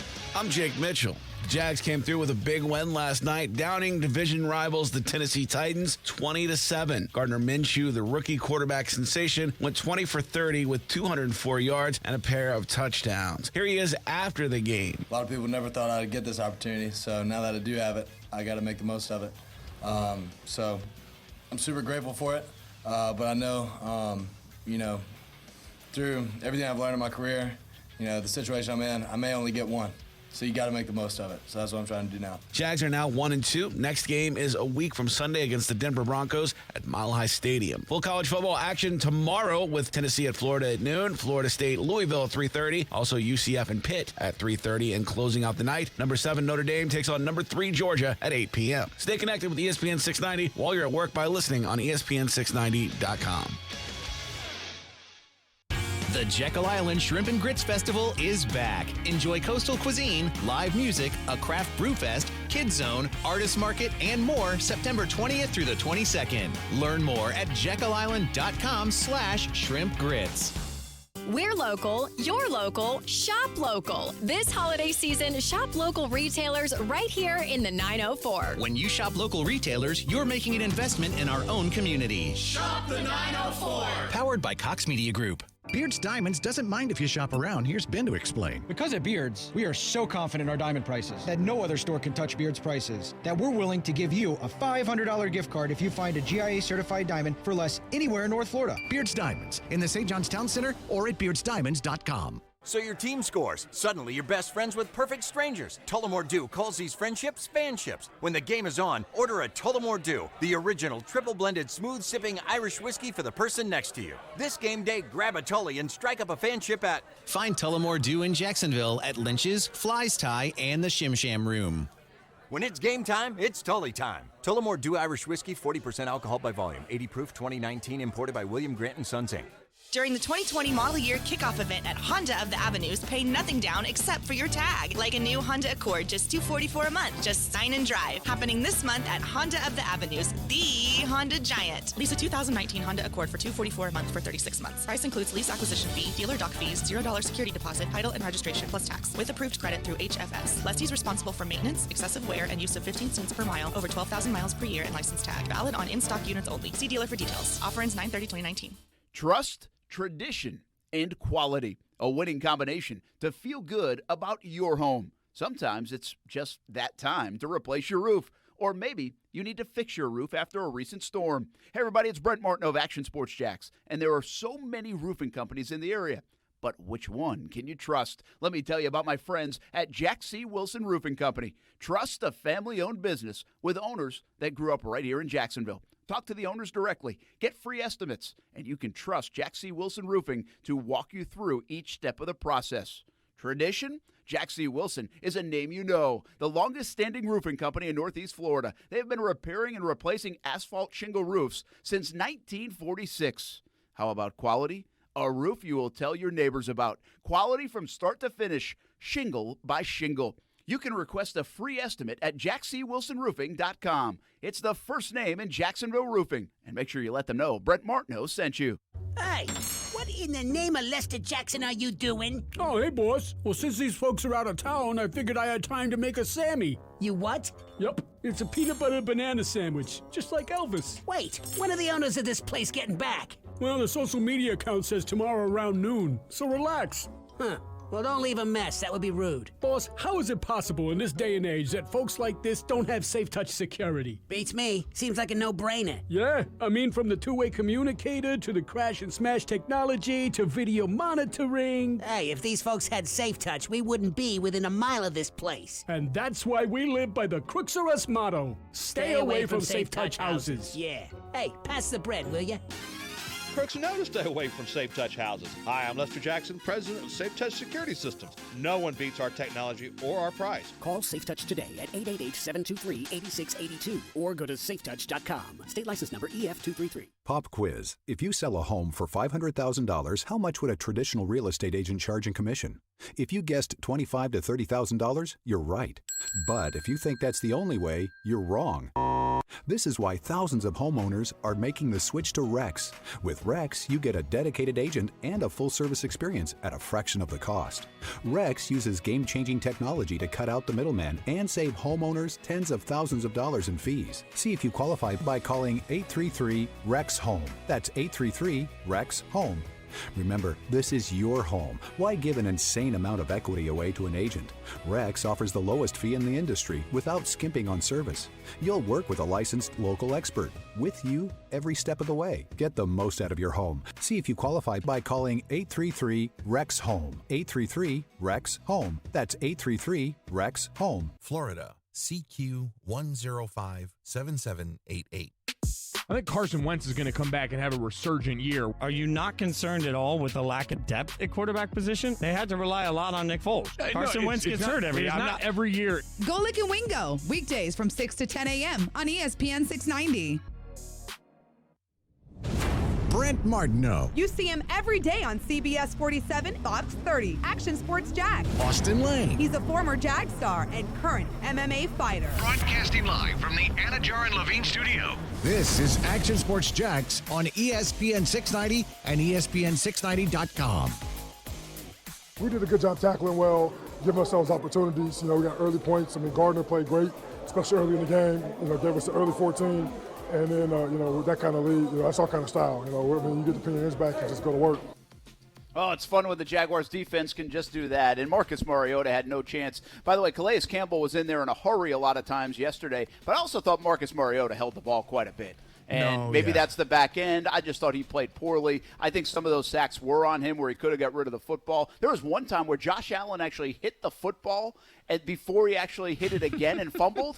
And when he hit the football, Mariota didn't even adjust. Yeah. It's like he didn't even feel it. He almost knocked the football out of his hands. I thought that was odd. Mariota, to me, has never really been that guy. And believe me, listen, I'm not criticizing anybody that defends him. I defended Blake Bortles for a long time. So it's not like I'm some QB whisperer and can figure out who's great and who's not. I just have never really loved Mariota's game, and I don't think it's going to work out for Mariota in Nashville. As we say, welcome you back. Brent Martineau here from Camden County High School for our Action Sports Jax Game of the Week in high school football. Austin Lane back in the Action Sports Jax studios. I don't know how you feel about Mariota. No, I was a big fan of him out of college, and then obviously he goes to Tennessee, and I can't really be a fan of him anymore, especially when I played. But, looking back on it, Brent, if you're a Titans fan right now, welcome to being a Jaguars fan for the past 5-6 years. You have a quarterback here and you're questioning, do you keep playing him or do you go with the the first round draft pick and the younger direction right now? And I think all things indicate the way this season's going so far for the Tennessee Titans, where if Mariota doesn't put it together anytime soon, you're going to see the Tennessee Titans probably taking another quarterback in the draft, or at least trade or get one in free agency. Yeah, and we'll see if Ryan Tannehill can come in and do the job if that's the case. So, all right, I want to get back to Ramsey. There's something we're leaving out on Ramsey, man. Do you believe it? We've talked again all week about it, all these different angles on it. But I haven't really asked you about the news that came out yesterday with the Nate Burleson podcast and why this all went down, right? Yep. And so we debated all week. We're like, okay, this has been building. And what set him off? And early in the week it was, he doesn't like Marone now. He feels disrespected, he didn't throw the challenge flag. And they got into this outburst, and it's Marone against Ramsey. Well, then it comes out yesterday, I think it was Stephen A. Smith that kind of shed light on the Tom Coughlin in the front office. But we had talked about that even prior. You did, about the state of the franchise and the 100% commitment comment from Coughlin. And then Maurice Jones-Drew talked about it as a front office thing when he was on Action Sports Jax on ESPN 690 midweek with us. So we've been kind of dancing around why. And then all of a sudden yesterday, this podcast comes out with Nate Burleson. By the way, I'm a huge Nate Burleson fan.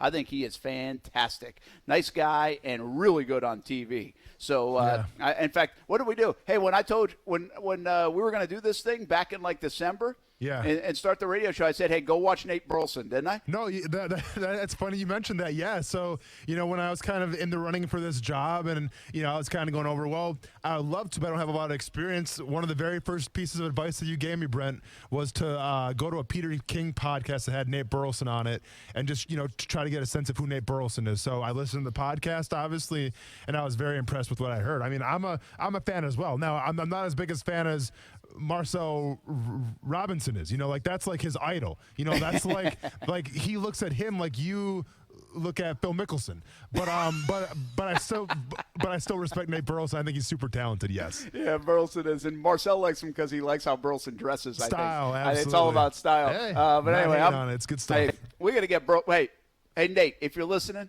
all this love for you, man, you got to come on the show sometime. And we got to try to make that happen. But anyway, on that podcast, Jalen Ramsey, wow, man, he was like as truthful could be. Sure. But you saw that, Austin. And remember yesterday when I said this has the sense of I don't like what's going on here. I'm taking my ball and going home. And that's my issue with what Ramsey did in the timing of this week. Well, I think he kind of cemented that's what he did Sunday into Monday. He didn't like the way what was said to him, whether it was from Marone and then after the game from Coughlin or whoever else. He did not like what the feedback was coming off that outburst on Sunday. And essentially, the way I understand it from that podcast and what was said by Ramsey is he called his agent and said, you got to get me out of here. Now that you know the context of that, how do you feel about that?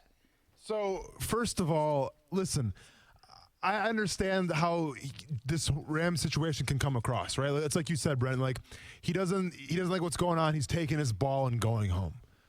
But that's not true. He's at a gym, he's taking his ball, and he's trying to go to a different gym. He's still trying to play. He's not trying to pout and just say, I've had him out of here. No, he just wants a better setting. He wants a better gym, if you want to use that kind of, whatever. Analogy. Thank you very much. And it took me a little bit, but we finally got there. So for that analogy, yeah. I think, listen, and I've talked about it a lot. Yes, the money is one thing. Jalen Ramsey wants to get paid. How could he not? He's one of the best corners, if not the best corner in the league. But he knows that the money's going to come eventually. It has to. History has shown that the money will come, and the market will show that he's probably going to be the highest paid corner in the league. What it's about, though, is the culture, Brent. It's about, yes, you can get paid, but when you get paid, you still want to be in the culture that you're comfortable being in, because let's be honest, and you've seen it firsthand. I've talked about it. Like if you're going through training camp and everything, you're with your team more than you're with your family at home, right? Like you spend a lot of time in those buildings, whether it's game planning during the regular season, whether it's training camp, or even during the spring. You spend a lot of your time at that stadium.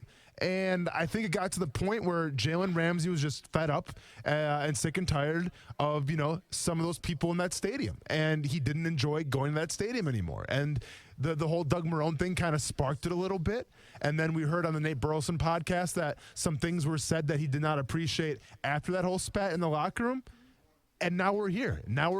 Where Jalen Ramsey asked for a trade, where Jalen Ramsey wants out, and where we heard that it's directly on Tom Coughlin. It's as simple as that. Well, Austin, here's the deal, though. I just tweeted this out, okay? And I said, isn't it possible that this situation is a little bit of a reflection on today's athlete? Because that's where a lot of people want to go. If you're kind of in the camp of, then let him go. He can't act like that. Everybody says, well, that's today's athlete. They're entitled. They're spoiled. They can't handle being coached. They don't like being yelled at. You have to tell them how great they are every second of the day. Well, can it be a little bit of that? And can it also be, because, again, this goes back to our former player conversation, where I think a lot of the former players are like, You can't do that. I mean, that's authority. You can't can't say that to you can't say that to Tom Coughlin. You have to have a respect for that guy, which also we've debated and gone back and forth and said, wait, stop the car, hold the phone on that. But can it also be that the front office is a little bit out of touch with today's athlete? So to succinctly say that, and let's set it up, I say, hey, yeah, the athlete is different this day and age. And it's a little bit like, come on, man, really? Like, you can't handle that? You didn't like what they said, so you're leaving? Or you don't like what's going on all the time, so you're leaving? Yeah. And then can it also be like, hey, Tom Coughlin, hey, front office, you've got to relate to today's player, man. This isn't 1990. This isn't 2002. You have to handle things in a different way. See, I think it can be both. I think it can, but a lot of people don't. A lot of people say it's got to be one thing or the other. I don't think so. I think both could be a little bit guilty here in this situation. Yeah, and I think the people that want to hate on it and say, I'm getting a headache from saying it all the time, man. Like, it absolutely drives me crazy when we call today's athletes spoiled and entitled and all these verbs. I mean, I've literally said, I think every single day on the show, but I'll say it one more time because it's a Friday and I have the weekend off. Thank God. But, I think a lot of that, number one, it's the cheap way out, right? It is. It's the cheap way to hate on something as opposed to understanding the other side. But also, I think it's a spot of jealousy. I don't consider myself having a new school mentality like today's athlete does, right? Like I was raised the old school way a little bit. You have a job to do, you see it through. And then if you do a good job, maybe you can get paid again. And that's just the way I was raised. That's what I learned from my grandfather. That's what I learned from my grandma, my mom. That's what I learned from everybody. That's just the culture that I was involved in. And even in the NFL, I still thought that way. But if we look at today's NFL player and he's not happy with the situation, he wants out, well then I wish I could do that too. Because it doesn't matter if you're an NFL player, if you're bagging groceries at Publix, if you're working behind the counter, if you're working at a cubicle, if you have the option to make the same amount of money at your job right now that you don't enjoy, with a boss that you may not like, with a culture that you don't like going to work, if you have to walk through every single day going to work and say, man, I just don't like it here, I don't want to be here anymore. And if you have the option to go someplace else and make the exact same amount of money, 100% of the people would take that job. Well, that's what Jalen Ramsey's doing right now. But since he's an NFL player, we're not talking about maybe thousands of dollars or tens of thousands of dollars, we're talking millions of dollars. Well, now all of a sudden that's different. All of a sudden we have to change the principles of what someone could think. We have to change the ethics of what someone thinks because the money's in play. Take the money out of it. Forget about the money. Just think about the morale stuff. Think about the ethics stuff, and you'll answer your own question. I got one thing, though, that's a little bit different. Okay.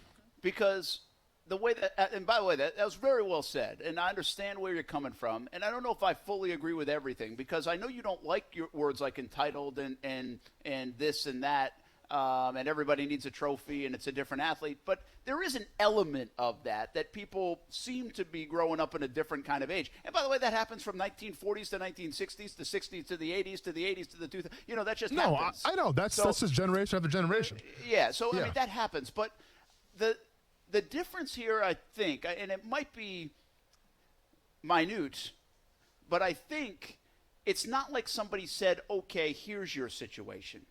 You kind of disrupted everything else to say, I want to create this situation.